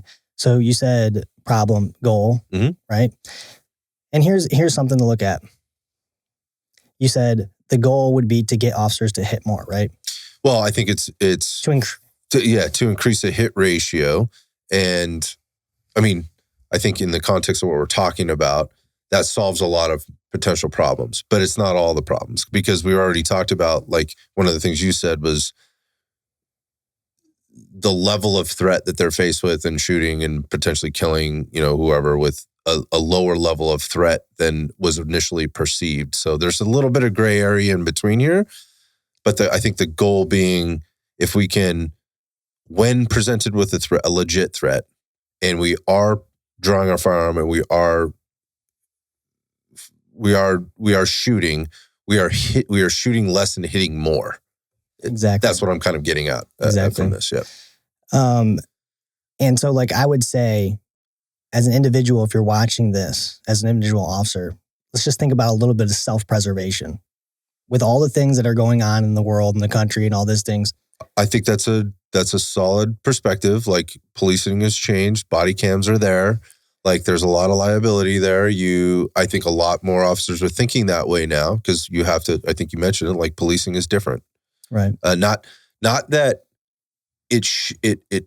not that it's fundamentally changed, but how you apply it is definitely different now, maybe than it was 10, 15 years ago, because you are faced with much more scrutiny. The body cam footage is there. Not to say that what you were doing before was good or bad, but just because you were doing it doesn't make it good. You are in a different situation now, and you may need to do things a little bit differently. Is that fair? Yeah, exactly. Okay. And there's also a lot of good things that have come out of the things that have happened. I 100% agree with you. Yeah. Like, I want to see that body cam footage. Like, it's an opportunity to improve. That's the way I look at it every single time. Well, just in the scale of the major events that have happened. Yeah. Okay. So, yeah. And so anyways, yeah. So there are good things that have come of that, although have been things that obviously are at a detriment to the individual officer and all those things. 100%. So I would just encourage officers to look at it from a self-preservation perspective, because I believe that going to prison would be just as bad as going to die. To die. Okay. I have 4 kids, been married 13 years. I definitely don't want to leave them. Imagine. Right. Yeah, I couldn't imagine having to face that. So defining the goal is exactly what you said, getting officers to shoot less and hit more often. And this was what was said to me when I was talking to somebody about this concept and idea. Hold on, time out for a second. Is it fair to say fire less rounds, and when they're firing, hit less often? Not necessarily shoot, because if the situation presents itself, it's there. We're talking about firing less rounds and being more accurate. Yes. Okay. I thought you were going to say something. You were about to say it, then you circled it. So, no.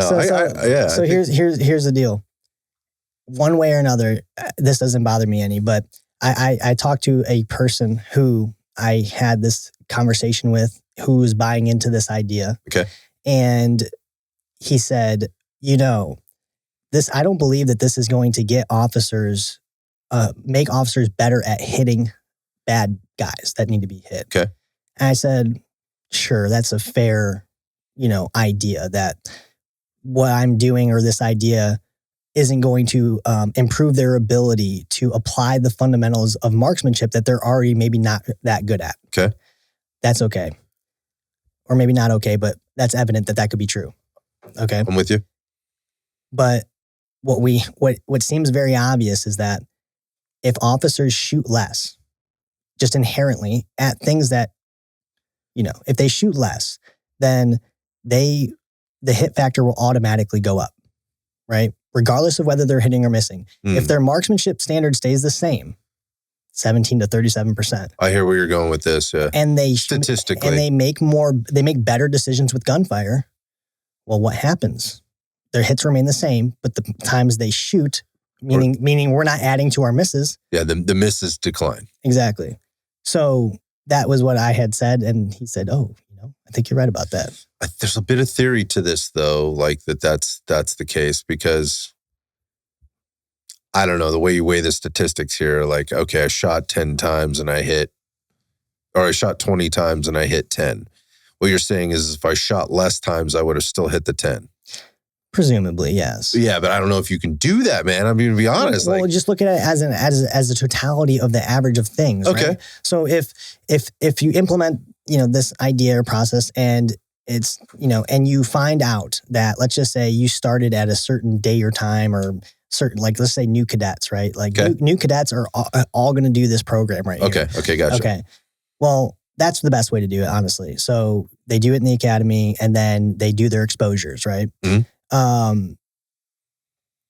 Well, then you start investigating in more of an analytic way the shootings that they're involved in, and you compare them on average to whoever, those who do not. Right. And if you find that, well, over a 3-year period, these officers who have all been doing this thing, let's just say, throw numbers for numbers, just say they've shot, let's say 100 rounds. But the other officers who weren't trained in this thing and are still, you could even use the ones that haven't been trained but are still getting into the engagements comparatively instead of going back. Mm-hmm. Well, it turns out that they shot 100 rounds totality and they shot 350. That seems like pretty evident that, okay. I hear where you're going. Yeah. Yeah. And so, yes, we want to hit what we're shooting at. That is the ultimate goal. Sure. But this is what I say too. I would feel some relief, and I would feel really okay with an officer who is presented with something that's really difficult to hit, and they're making an actual attempt to hit the thing, and they're not, right? Because it's actually hard to do. But okay, back up on this. So they're making an attempt, and they're not. But because the reason they're not is this is a very difficult marksmanship situation. Yeah. We'll just use grocery store parking lot. Okay. 25 yards through vehicles. I'm not saying you should. I'm just saying in terms of difficulty. Understood.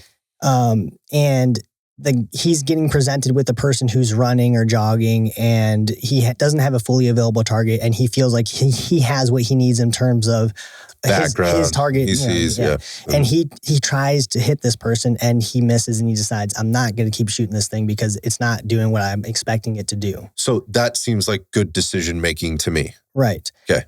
I would prefer that over you running your gun to slide lock in that same situation. I'm not going to argue with that at all. Like, I would prefer that as well. And so you'll never see me talk about, and if I do, it's just in a way of like, yeah, this is actually hard to do. Because you're seeing what is and what isn't happening, and you're making a decision based on this. Exactly. Versus I've made the decision to shoot, and based on that means I automatically, instinctually, reflexively, whatever the case, I go 17 rounds to side lock. Right. So I had several officers I've talked to, and that's the unique, cool thing about this opportunity that I have is officers reach out to me and we have that conversation about honesty. The first thing is because, well, I can tell usually from watching a video what I perceive, and even in my training, before I even look at the target, I'll even tell the person who's recording it, yeah, he shot pretty fast. We'll see. And it's what you expect, right? Mm-hmm. And, of course, it's because he can't shoot that fast at that distance and he doesn't have the skills to do it, right? But just looking at it, so if I look at a body camera again, mm-hmm. and you see guy is still up and you are slamming that trigger at a target that's hard to shoot, yep. I know you're shooting too fast to hit the target because one, he's not going down, and if we get hits. I know people tend to stay up sometimes. Yeah. So sorry, I got to time you out here because I think that's the argument. It's going to be like, well, you could be hitting him, but we've already seen that you can put 10 rounds in the chest on somebody. I'm picking an arbitrary number, and they're still moving and still doing stuff. They just haven't. Yeah. It hasn't resulted in where we need it to be yet, but it's in process. So I think it's and I'm not saying I'm not trying to make an argument. I'm just saying I think that's probably an argument that people would make. Sure. I mean, occasionally that happens. Okay. It does. It does happen. I mean, you watch enough of these videos, you're just like, damn, that dude just took 5 rounds and he's still doing but his thing. Here's the other question. Here's the other misconception that people have. When you're watching a body camera, how do you know he's actually hitting him? Oh, I don't. I'm purely going off we watched it. The review says, or the evidence says, this guy took 5 rounds. It doesn't necessarily say he took 5 rounds to the lungs and heart. It says he took 5 rounds. So maybe he took 3 to the shoulder and the arm, and 2 to one to the gut and 1 somewhere else, which would be problematic in the situation. That is more reasonable. That's a more reasonable way of looking at it. And that's what I try to do too, is see if I can find a report or see if I can find a coroner's report. What actually happened. But that's not the situation that most people are making that statement in, that you made about, well, sometimes they don't go down. They're making that statement without regard to knowing at all. Yeah. Right? Okay. That's a fair argument. Yeah. Or a fair statement for you to make. Yes. Because I believe you're right in a lot of ways. Yeah. Right. And so just back to that scenario, being able to look at a body camera based on target difficulty and most people's ability to do what they're trying to do. Okay. Movement, distance, target availability, low light, mm-hmm. physiological responses to stress, and we're pulling the gun, we're shooting the gun pretty fast. And then I have conversations with these officers and I say, hey, I can show you the incident after. And I say, before you tell me what you did, let me tell you what I think happened. And in that particular instance, I said, here's what I think happened. I think, first of all, you were running with your gun out, which is awesome in that situation. You're more prepared to react, right? Coming out of the holster complicates things under stress, right? So you're more prepared. Great. The guy turned and fired upon you. What it appeared to me was those first 8 rounds were really fast. And I think that what you did was you were shooting too fast, and then you caught yourself in that moment and you adjusted. Self-corrected. You adjusted and you were being more deliberate, then you were hitting the guy. He's like, yes. So that again is just one story of many where, sometimes perception is reality. Mm-hmm. And, so in that particular case, the officer went 4 for 14. And the point that I'm making is we could have probably stop. I think I know which incident you're talking about. Oh, you do? Yeah. So that my point is we could have done that sooner, but the startle response and the physiological response forced you away from the thing that you should be actually paying attention to mostly. And a lot of times too, people confuse luck and skill. This is a big thing. This is a very big thing. You got lucky, and that was good at the end of the day because you went home, bad guy, you know. Well, it becomes really problematic when you... But, yes. It becomes really problematic when you start talking to officers and having honest conversations, and you start asking them about their experiences and what they've done and how many years they have on and what they're doing in policing. And the people who have done less, have less time on, have shot less, perform better in terms of hits. And, you know, one particular instance, Wait, is this factual? I'm just saying that it proves itself over and over to be the case. So what I heard you say there is that the guys that are on less time, that have less incidents, that have shot less, actually have more hits than... Okay. No. Okay. Let me explain again. Sorry. I'm just saying that does happen. I'm not saying comparatively, people with less time on and less training and less shooting do better. No. Okay, like you got to explain this to me because you lost me there for a second. No, but what I'm saying is that in my class, so in the first class that I gave on this thing, right, okay, the officer that did the best hadn't slept the night before. Okay, came off night shift, hadn't slept the night before, and was like 1 or 2 months out of the academy and had no previous experience shooting a firearm. And he did better than the officers with more time on and more experience. And I'm talking about experience at almost the highest. Okay. And your hypothesis as to why is what? Well, it can't be that he's better at applying the fundamentals of marksmanship. I mean, could it? I don't know. It might be. Well, maybe it could be. But what it appears to be is that he has less experience behind the gun. He has less time behind the gun. But in that moment, he actually was focusing on what actually mattered and was able to deliver the rounds where they needed to go. Okay. Regardless of training, you know, or any experience or whatever, for whatever reason, these guys are seemingly more accurate. Right. So I have actually in these classes I gave today, I didn't realize, but I had some civilians and I didn't realize that they were coming through. So I had to have conversations with them in some different ways. But it, you know, there was civilians that I asked them what their experience was. And I was in the military I'm a veteran. Got it. It's like, I've never shot competition. I shoot as a hobby occasionally or whatever. It's me. So, and it turns out that they did perform better than some of the cops who have the training, who have been exposed to these things. And at the end of the day, the only thing that matters is at the time that you pull the trigger, you have what you need to deliver the round on target. And some people are able to get there when induced with the physiological responses to stress better than other officers. And so, I mean, that's really kind of what it comes down to. And so, for me, I do things in the course of my job, or have done things in the course of my job where the only thing I was thinking about was marksmanship. And so we were able to, at the time, communicate with each other in the sense of like, we're about to take down this bad guy and we're having a conversation about finding our dot. Like, that's the conversation about, we're about to go do this. Like, we know he's coming out. It's imminent. And that's what we're talking about. Because, you know, how I explain the tactics and having a process is, you could go and take a class on CQB, or you could go and do whatever. Okay. But you haven't developed a process for how you do any of that stuff. Sometimes it's a unique, a little bit in a way, a process, right? But ultimately, like, the fundamentals remain the same.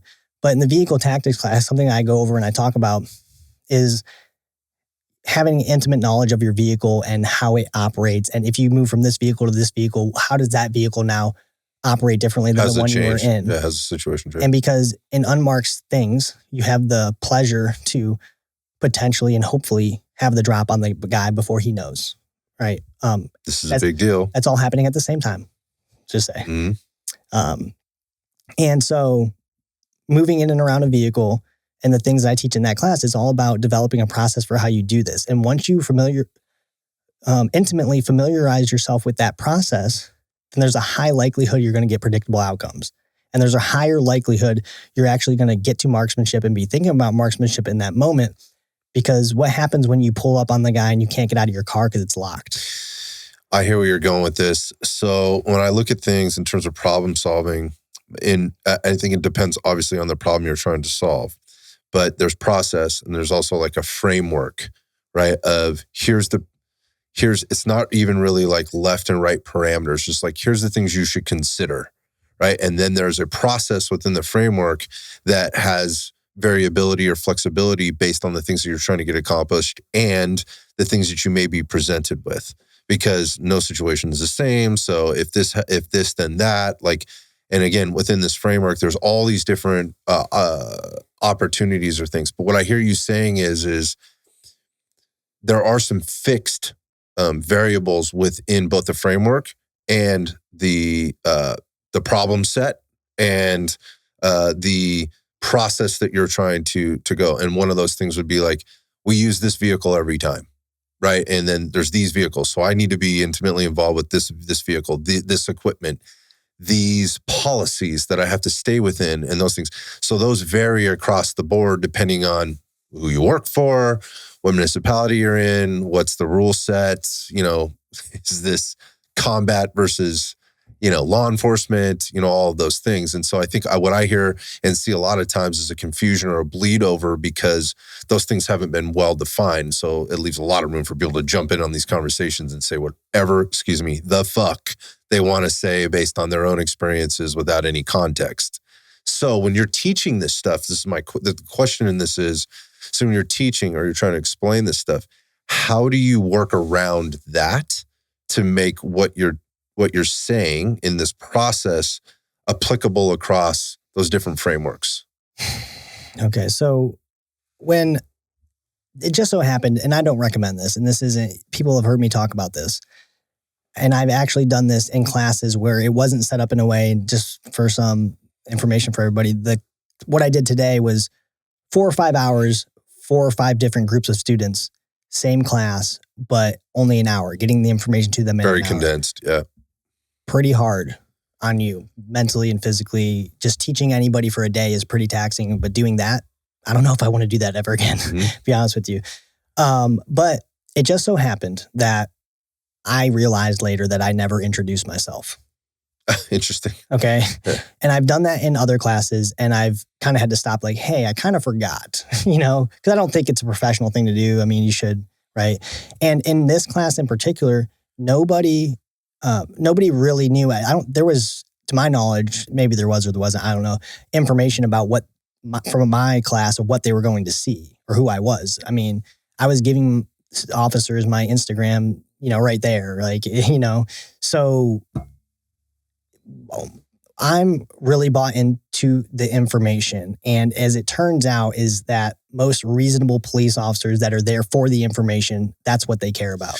Yeah, I think this is like a TED Talk, right? Like you look at the TED Talk situation. Like if I go to a TED Talk, whoever's introducing the speaker doesn't need to spend a bunch of time, introing that person, because if they're there, hopefully what you've done is you've done your research. Like if somebody's presenting like, hey, we're having TED Talk person come in, like the fact that they're even there, it's sort of been vetted. Like we don't need to talk about this a lot, but there's a short introduction to who I am and what I've been through, I think is important. But there is some sense of, hey, you've been validated by the fact that you're even here. I think that's problematic though in the space that you're talking about and working within, because of the things that I think you brought up at the beginning in terms of like having to introduce a resume, and if you haven't done this, then you're not validated in that and all of these things. So I think it's challenging there. But I hear where you're coming from. Like people should know to some extent. Like it's fine, it's fair. Why are you presenting today? Yeah, I hear you. Well, in the courses, I talk about the problems, and they know. Well, I say outside of that today, I'll just say, well, let's use today as an example. So the very first thing that I do, I don't want to say what it is, but I'll just say they don't have any information about anything and they're presented with the problem. I'll just say that. And then after they all go through, then I start the conversation piece about why. And mixed in with the conversation piece are what I've done in the past, my accolades, my resume that literally only tells you where I've been.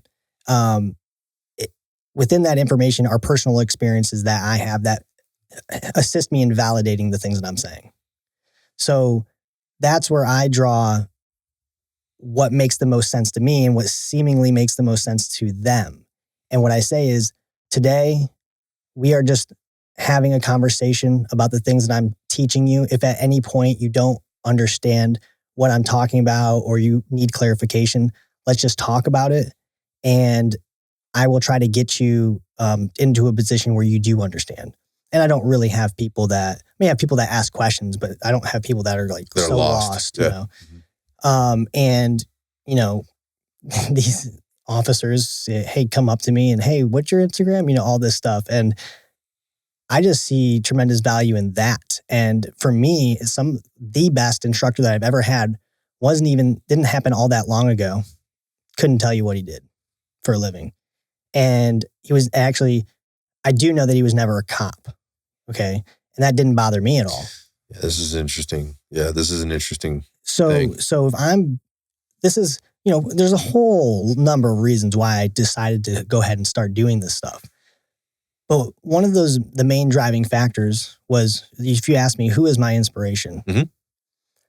Every single instructor I've ever had. Because I've been in situations where I thought, well, that doesn't really make sense. You know, when you ask a question and they're dismissive or they don't want to answer your question. Or you say, well, what if this? And they go, oh, we can what if all day. Yeah, we should probably do that. I think that's a good idea.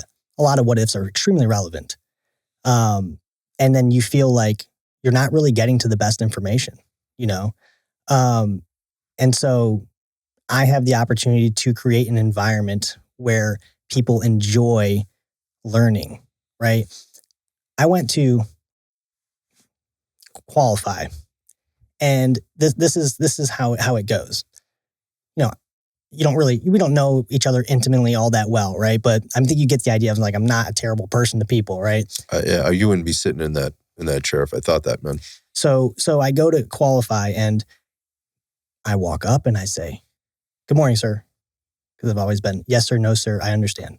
That's my philosophy. That'll get you almost by. That's the Marine Corps thing? Yes. Because it's usually not worth cashing in the currency to say what you really think. Got it. In the organizational aspect of things, okay? So I say, good morning, sir. And he doesn't even look at me and says, give me your gun. Now, do you think other officers who are as capable as me want to show up there? I mean, granted, this is probably not a great way to start, right? Yeah. I mean, I often say things, I talk to other people and say, man, if they were running a business, they would be underwater, but it's not the same thing. And so that's traditionally the vibe and the mentality in the, we'll just say, I'll say industry, but organizational side of things at times. And so my inspiration for the things that or me being the person who I am and deciding that maybe I could probably provide just a little bit better of a product, was all the people that I thought, well, one, got great things from certain people. I learned a lot of good things from not for everybody though. Yeah, from a lot of great people. But I've also been subjective to a lot of training where, you know, literally you're told, don't say anything for a year. I mean, that's hard. Yeah, it's unproductive. Yeah. So, I mean, that's really there's a whole lot of reasons, and I couldn't possibly go through them all. Right. But I just think that law enforcement in general, and what I've found is, and when police officers are kind of and I'm sure from this I'll get some messages and things, and guaranteed you're always going to. And so will I. And what I've found is that pretty much all cops are almost living in the same space where they feel the same way about those things. I've often said that training is kind of gate-kept, right? Because in some certain ways, I believe that certain individuals, if it, again, maybe is contradictory to what they know or what they believe, even if it's good information, people often talk about this ego thing. And they say, well, everybody has egos. That's what you come in here. Well, everybody has egos. It's like, well, when we say people egos, we're not talking about everybody's persona. Yeah. We're talking about people that treat people poorly and think they're better than everybody else. Okay. And so that it makes it really difficult to be able to get things done. Yeah, I think part of this, what's interesting to me about you is that you've a few things, and you've sort of alluded to a lot of it as we've been talking here. One, I think you've taken on, or you're taking on, and you've decided to take on, call it brave if you want, but a really difficult space because of the last thing you just said. There's a lot of ego involved. There's a lot of emotion involved. There is no one way, right? There is no one size fits all, which leaves a lot of like room for people to kind of jump in with their thing. So you've taken a stab, and you've made a commitment to doing and attacking a very specific problem, which, to your point from the very, very beginning, probably makes people a little uncomfortable to have to kind of maybe face some hard truths, some data and things like that. And then anytime you present data, and what I heard you say, and I had no idea about this with regard to like metadata or meta-analysis, with studies and who they come from, whatever, there's not a lot out there. I mean, you guys are reliant on, whatever it is, FBI statistics. How are those skewed? How is that data actually collected and presented and things like that? When I say you guys, I just mean law enforcement in general, or anybody that is trying to make a case for why they're taking a position in the way that they are. So I find that interesting, and I applaud you for taking it on, because when I watch and see kind of the engagements that happen there, like, it's one of two ways. It's never in the middle. It's either like somebody is attacking the thought or the idea, or somebody's going, hey, this is a really objective approach to this. I agree. Here's my experience, and here this might fit into your thing. It's very typically, and again, and I'm looking at this from a social media perspective, which is a horrible platform. I am not in front of the officers that you're in front of in teaching, or whatever in your classes. So I have no perspective on that at all, just that kind of what I see. But I do see people going like, hey man, yeah, this is very much what I've experienced, or here's my experience in this and how this particular concept that you're trying to get across applies. So that's one thing I look at, or I'm seeing kind of. And the other thing that I'm seeing, and again, this is what I meant by you alluding to it, is that in some sense you are a little bit, I want to put this may not be the right term, but slightly guarded in giving information about what you're actually doing. And so the question in that is, and I think I already know the answer to this, but I'm going to ask it anyway. Like, why is that? Because I think that's where people are going to draw like, but you're not telling us what you're doing, bro. So that's a problem for me. Now, it's not a problem for me, but I think that might be a problem for other people. And so I wondered if you could speak to that. Well, I told you what I was doing in this. Play it back if you missed it. Right. I literally told you. You're just not walking me through every class, the curriculum. Well, I'm not going to literally map out the way I run the class. I get it. If I give you the information, then you're going to game the scenario. And then I'm not getting real information. That's a great answer. Yeah. So that's the main reason why. It's a great answer. But I've already said, I remove things that make marksmanship difficult. I induce a physiological response to stress. Most cops do terrible.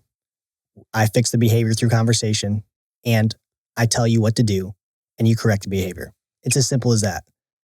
And when you say that, people, oh, that's stupid. Oh, obviously you need to be doing that. Yeah. Well, guess what? They're not. I liken this to, so I have a dog, right? Puppy, right? Get the puppy, and I already kind of know what I'm dealing with. Like I know the breed, it's a Malinois, like it's all a Malinois. There's all the things that go on with that, right? I've done a lot of research, done a lot of reading, right? I've watched a lot of YouTube videos. I listened to a lot of people talk about it.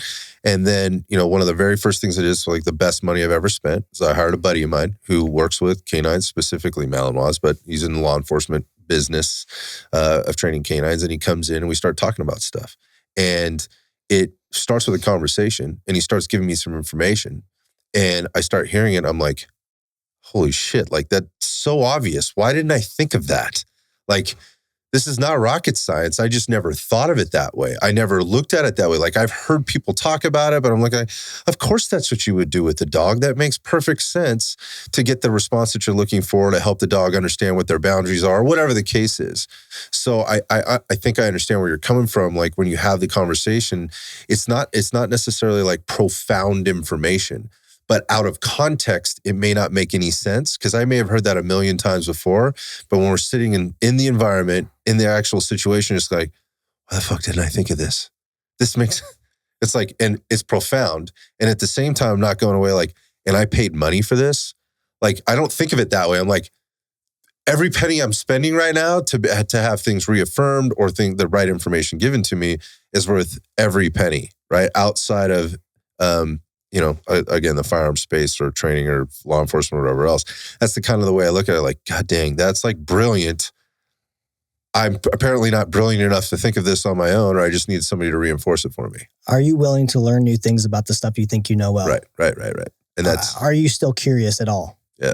Or do you have all the answers? Yeah, I think that's a really good way of looking at it, yeah. So one of the way I see it is that a lot of we'll just say egos, or people, they're not really concerned with being collaborators towards a common goal. Mm-hmm. Because if we were, we probably wouldn't go after people the way that we are. Mm. So if you were concerned about the same thing that I'm concerned, I think that you would be more curious, as if I'm saying like, these are the results, you would say... Fair enough. Yeah, you would say like, hey, what are you doing? But that's not what happens. And I think that is because what we already talked about is that they don't want the information that they have to somehow feel like it's invalidated. Perhaps. Mm-hmm. Which is not, I don't care. That's not my intention, just look for and provide the best information possible that I can. And if I wrote down the list of things of why I believe that this is a valid approach, they would kind of make a whole lot of sense to average person. One of those things is, we talked about, I don't know if we had to mention it on the air, but when an officer goes and takes a training course, let's say a marksmanship course, they sign up and they go. I know a lot of officers that have done that don't really shoot after that, or they say, yeah, I took the course by this guy. And the truth of the matter is if you learn something about marksmanship or anything or tactics related, the only way you get better at it is continuously doing it and putting in the work. Mm-hmm. And especially when we start talking about marksmanship, I commonly say, it's probably been a year now, because I keep saying is that about a year ago is that I learned a new thing about my grip that didn't really fix any problem I was having, but I could see the difference. Made you aware. Yeah. And so I deliberately trained that every time.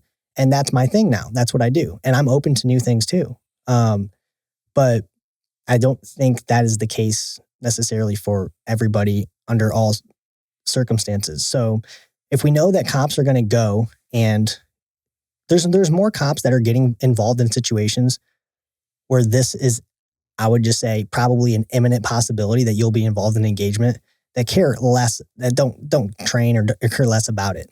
So the value that I'm providing is, yes, this is a class where you learn a concept and idea, just like my other class. But because you are a proactive officer and you're going out there on the street and you're doing this thing, this is something I've actually talked about this, but I won't mention it now. But I give them the information they need in those situations to get to build up over time where they need to be, so that when that time comes, they're delivering it where they need to. And again, that goes back to what I did and I trained myself to do. And that's kind of how I came to that realization. And so you can't really say that about a lot of other things, right? So again, you go and take a marksmanship class, and if you don't go shoot, we're not actually shooting, comparatively out on the street. So that thing you learned is not all that valuable. Whereas almost like an online course thing, there's different ways to do online courses, and you could do an online course where it's less like you're watching videos, right? Mm-hmm. And you're like, this is how you do this. This is how you do this. And then you could take an online course where it's like, this is how you do this, but here's what you need to do to implement this into here and track it. Here's a workbook. Exactly. Yeah, something like that. So it's basically like that. And I just see a whole lot of value in that, going off of the human factors that we know about, right? And that's a thing that's missing in a lot of tactics and things like that, is understanding human behavior and what they do, not only from our perspective, but how the bad guy is behaving as well, based on who gets a vote, based on probabilities, statistics, and likelihoods. And I've always been into, since I was a kid, certain levels of deception or mind games in a way, in sports. And, here's an example, let's say an inline, or I don't even call it now, let's say, passing the ball in bounds, let's call it sideline in bounds, I don't remember, but underneath the hoop or whatever, right? So you set up a play. Some of those plays, you try to be sneaky. You try to hide in the corner. You try to disappear. You try to go talk to the coach, act like you're not paying attention. Deception. Right. Yeah. So you're trying to manipulate the other person based off what you're doing. Another example is when I was younger, I used to play paintball. I was maybe 13, 14 years old. And competition's not serious, just local stuff. And what I used to do and capture the flag scenarios where it's 1-on-1 or 2-on-1 or whatever, or 2-on-2, whatever it was, you get to a position where you see the flag, you don't know where the other guy is. Maybe there was shooting and now there's not. So how could I try to get him to come out into the open? Well, you turn your gun upside down. No, you act like you're out of the game. Yeah, you turn your gun upside down, you just boop, boop, boop, and it sounds differently. And sure enough, occasionally you get that one person that goes, oh, he's out of ammo. Right. Tilt that thing back over and bang. You know what I mean?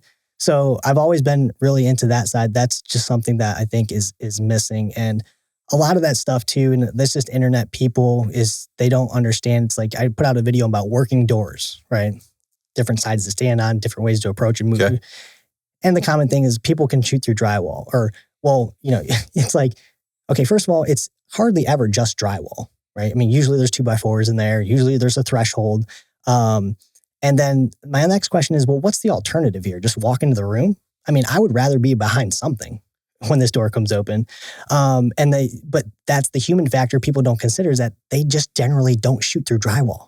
And they don't know you're there anyway, so why would they? Sometimes they do. Occasionally, but on average, they don't. Yeah, gotcha. I hear where you're coming. They shoot through doors, or they shoot at you at the threshold. The possibility is there. The probability is lower, is what you're saying. Exactly. Okay. So you have to, especially in law enforcement out there on the streets, you have to operate under probability, statistics, and likelihoods. If I approach it, and could you be wrong? 100%. You could be wrong. Yeah. But if you're going to draw a ticket to win the lottery, are you going to pick the one that's more likely, or pick the other one? Even because it's an option, but less likely. Mm-hmm. That's not how I operate. I pick the thing that is least likely to happen, and right. I do that. Or more likely to happen, whatever the case is. Whatever works in your favor the best. Yeah.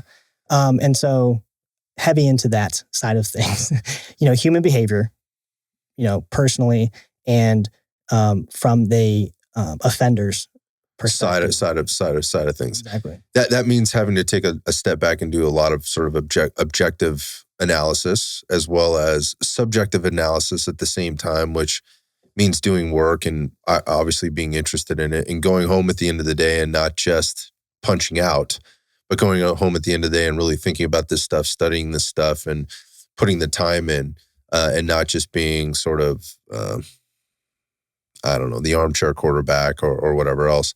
And I think that's a real challenge for folks that do what you do, in terms of having critical thinking type of conversations. When you're challenging somebody's critical thinking that doesn't do a lot of that, or is not skilled at doing that, you're going to wind up with these wildly kind of off base, conversations.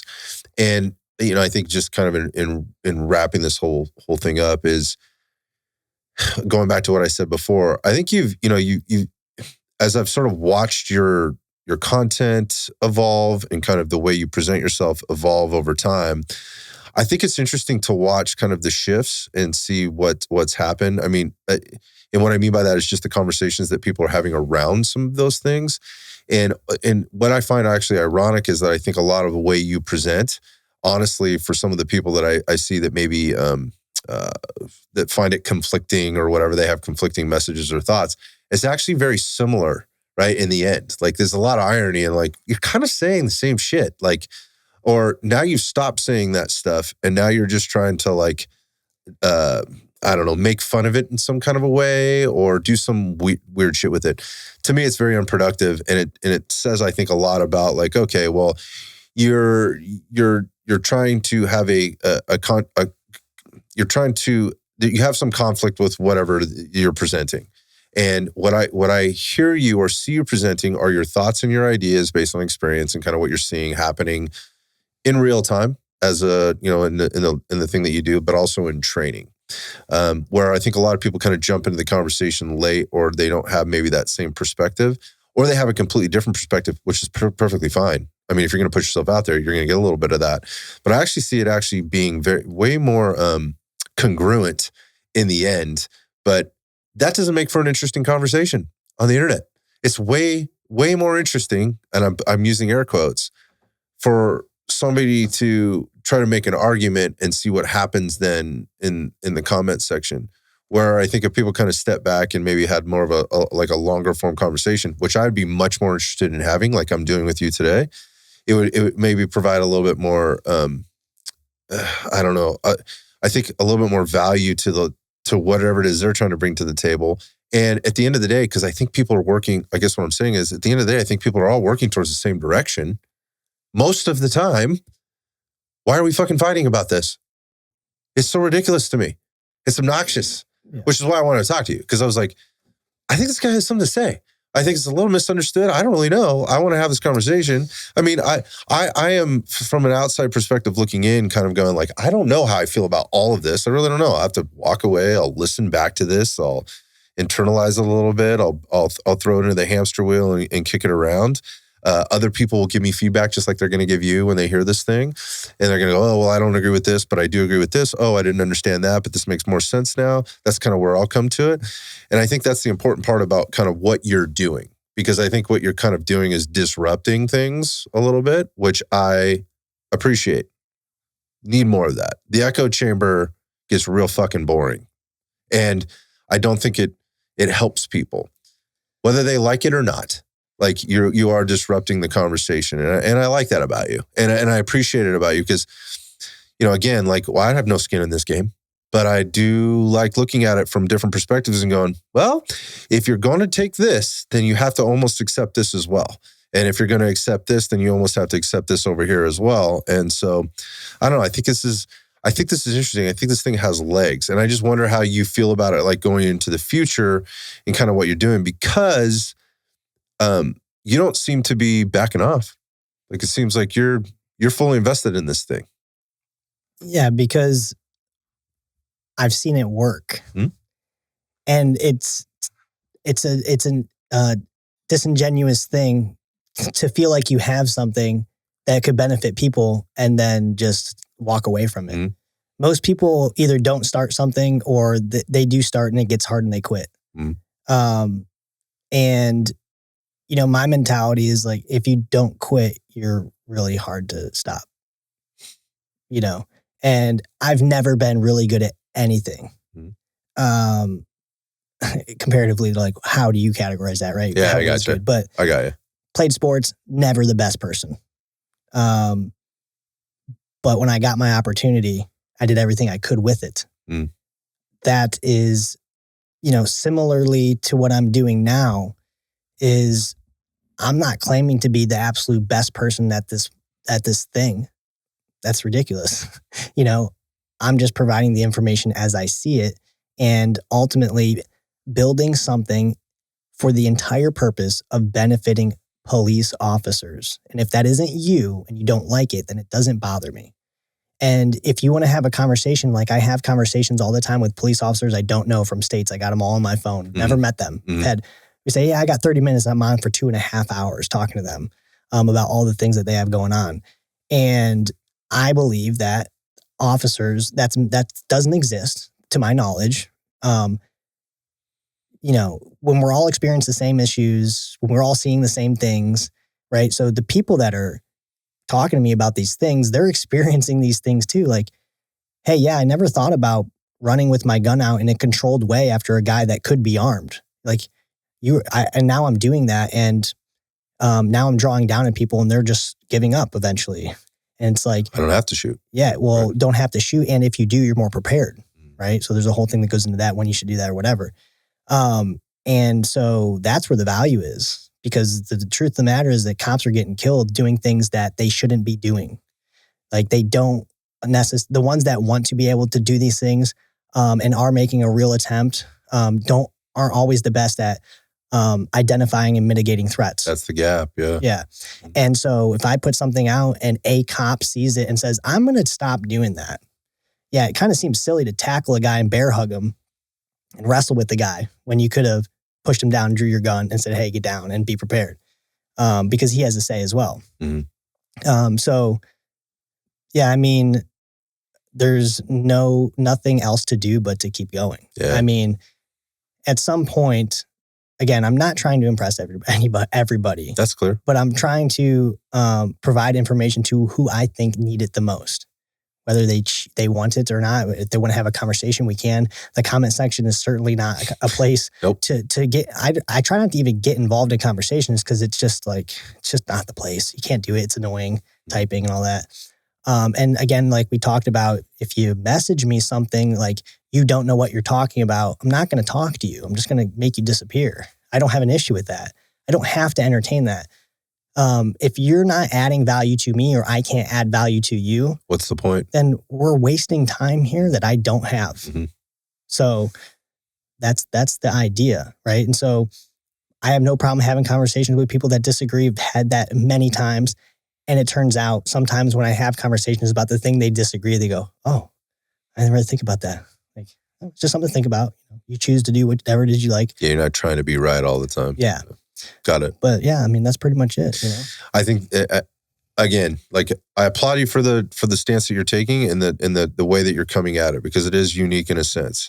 And again, I know it doesn't make everybody happy, but at the same time, I do recognize that it is penetrating,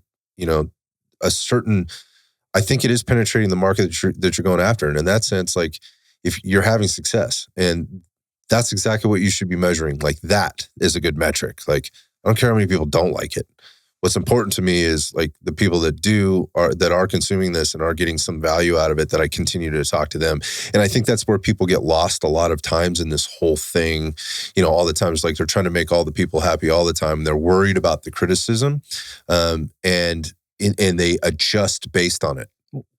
And what I mean by that is they change who they are and their message and their mission based on the criticism that they're getting versus being strongly rooted in what they're doing. And I'm not saying that like being strongly rooted in something that's very bad or wrong and sticking with that is the right thing to do. I'm not saying that. What I'm saying is like the way that you're presenting, and I will also I'll give you this, man. I'll credit you with this. Like I've watched, like I know how much time it takes to put this stuff together.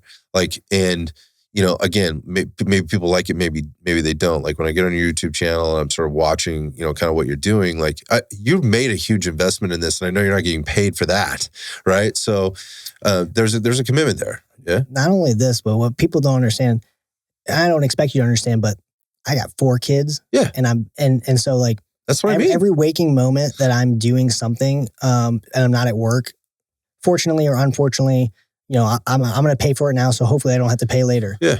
But that's a lot. There's a lot of sacrifice going on that people don't realize, and that is something that I learned. I never had an opinion about other people and what they were doing, but once I started doing it, I was like, holy crap, Matt, as much respect to anybody that is, really trying to go after this thing. And I had a conversation with an individual who we were talking about another conversation that I had, and he was basically saying, well, I don't really like that guy or what he's doing, and it's kind of a joke in a way, or this or that. And I said, yeah, I mean, I don't necessarily agree with you in the fact that maybe some of the stuff that he does is entertaining, but he's also capturing a lot of attention about the things that he's doing. And he's also getting people out on the range that otherwise would be on their couch. Right. So what I said to him is, it's like people making fun of the person in the gym that's overweight and working out. It's like, that's ridiculous. Yeah. You know what I mean? Like, it's a great analogy. So I can't be anybody other than who I am. Yeah. Gotcha. So what you see is like, I'm not fake. Like I try to be as respectful as possible. There is emotion involved in what I'm doing because I'm so passionate about it. But I try not to let that show as often when I'm trying to, maybe somebody says something or, hey, like that's a bad idea. And I just put out a video saying like, these are your options, or this is why it could be a good idea. rather than just kind of talking about it or whatever. And pretty much everything that I actually do put out is kind of, well, one, it's necessary, but two, it is kind of to show why it is actually valuable, right? Yeah. But I have always been into this stuff, and that's what I've dedicated my life to, doing this thing and, taking it as far as I have to. You know what I mean? I get it. No, I do, because I've been in an industry where it doesn't always feel like you get the return on investment that you're putting in. But if you're looking for that, like from a monetary perspective or from a validation perspective constantly, it usually runs dry pretty quick. It really is about the long-term investment of like believing that you are doing the right thing. And I respect the hell out of that.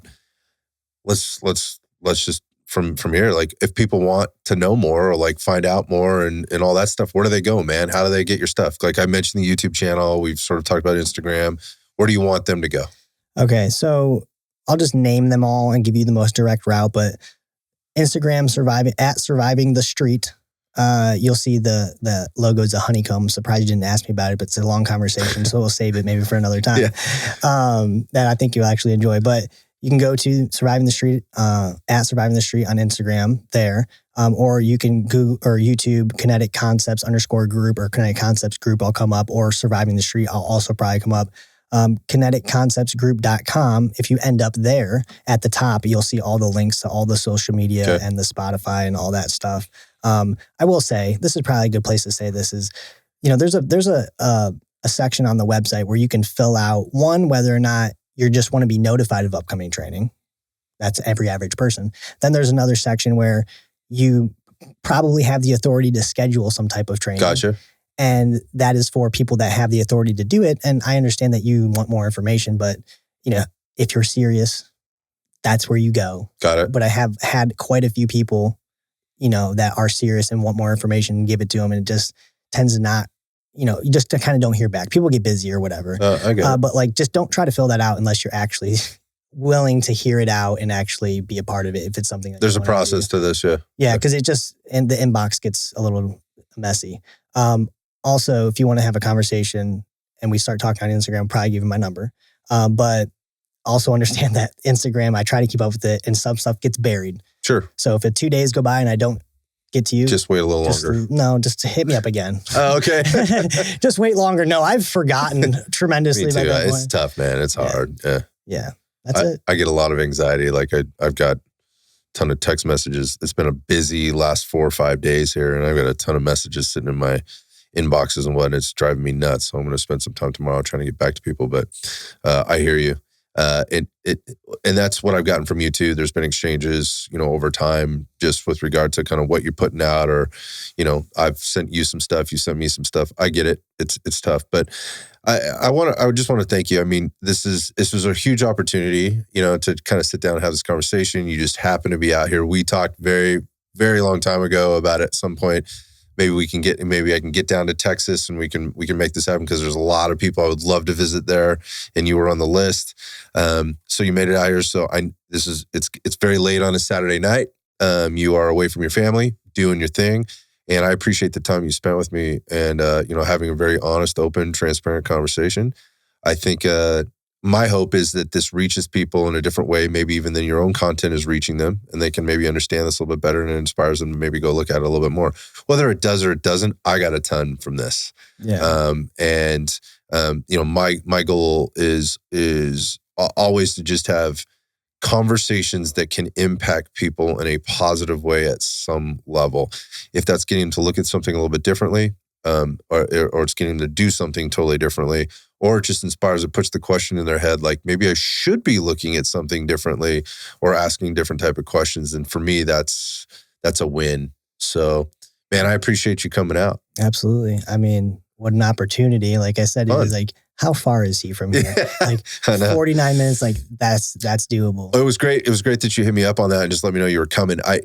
We don't get a lot of visitors up here in Northern California, kind of where I am. We're a little bit isolated. So on occasion, we'll get some folks that are coming in and training law enforcement or whatever that happen to be on local ranges or whatever. So, but anytime so anybody listening out there, if you're coming out this direction, hit me up. I would love to host you. But thanks for coming in, man. I appreciate you. I know, like I said, it's late. I'm sure you got to get on an airplane very early in the morning, get back to wife and kids. And for that, I'm extraordinarily grateful. So thanks again, man. Awesome. Thanks again.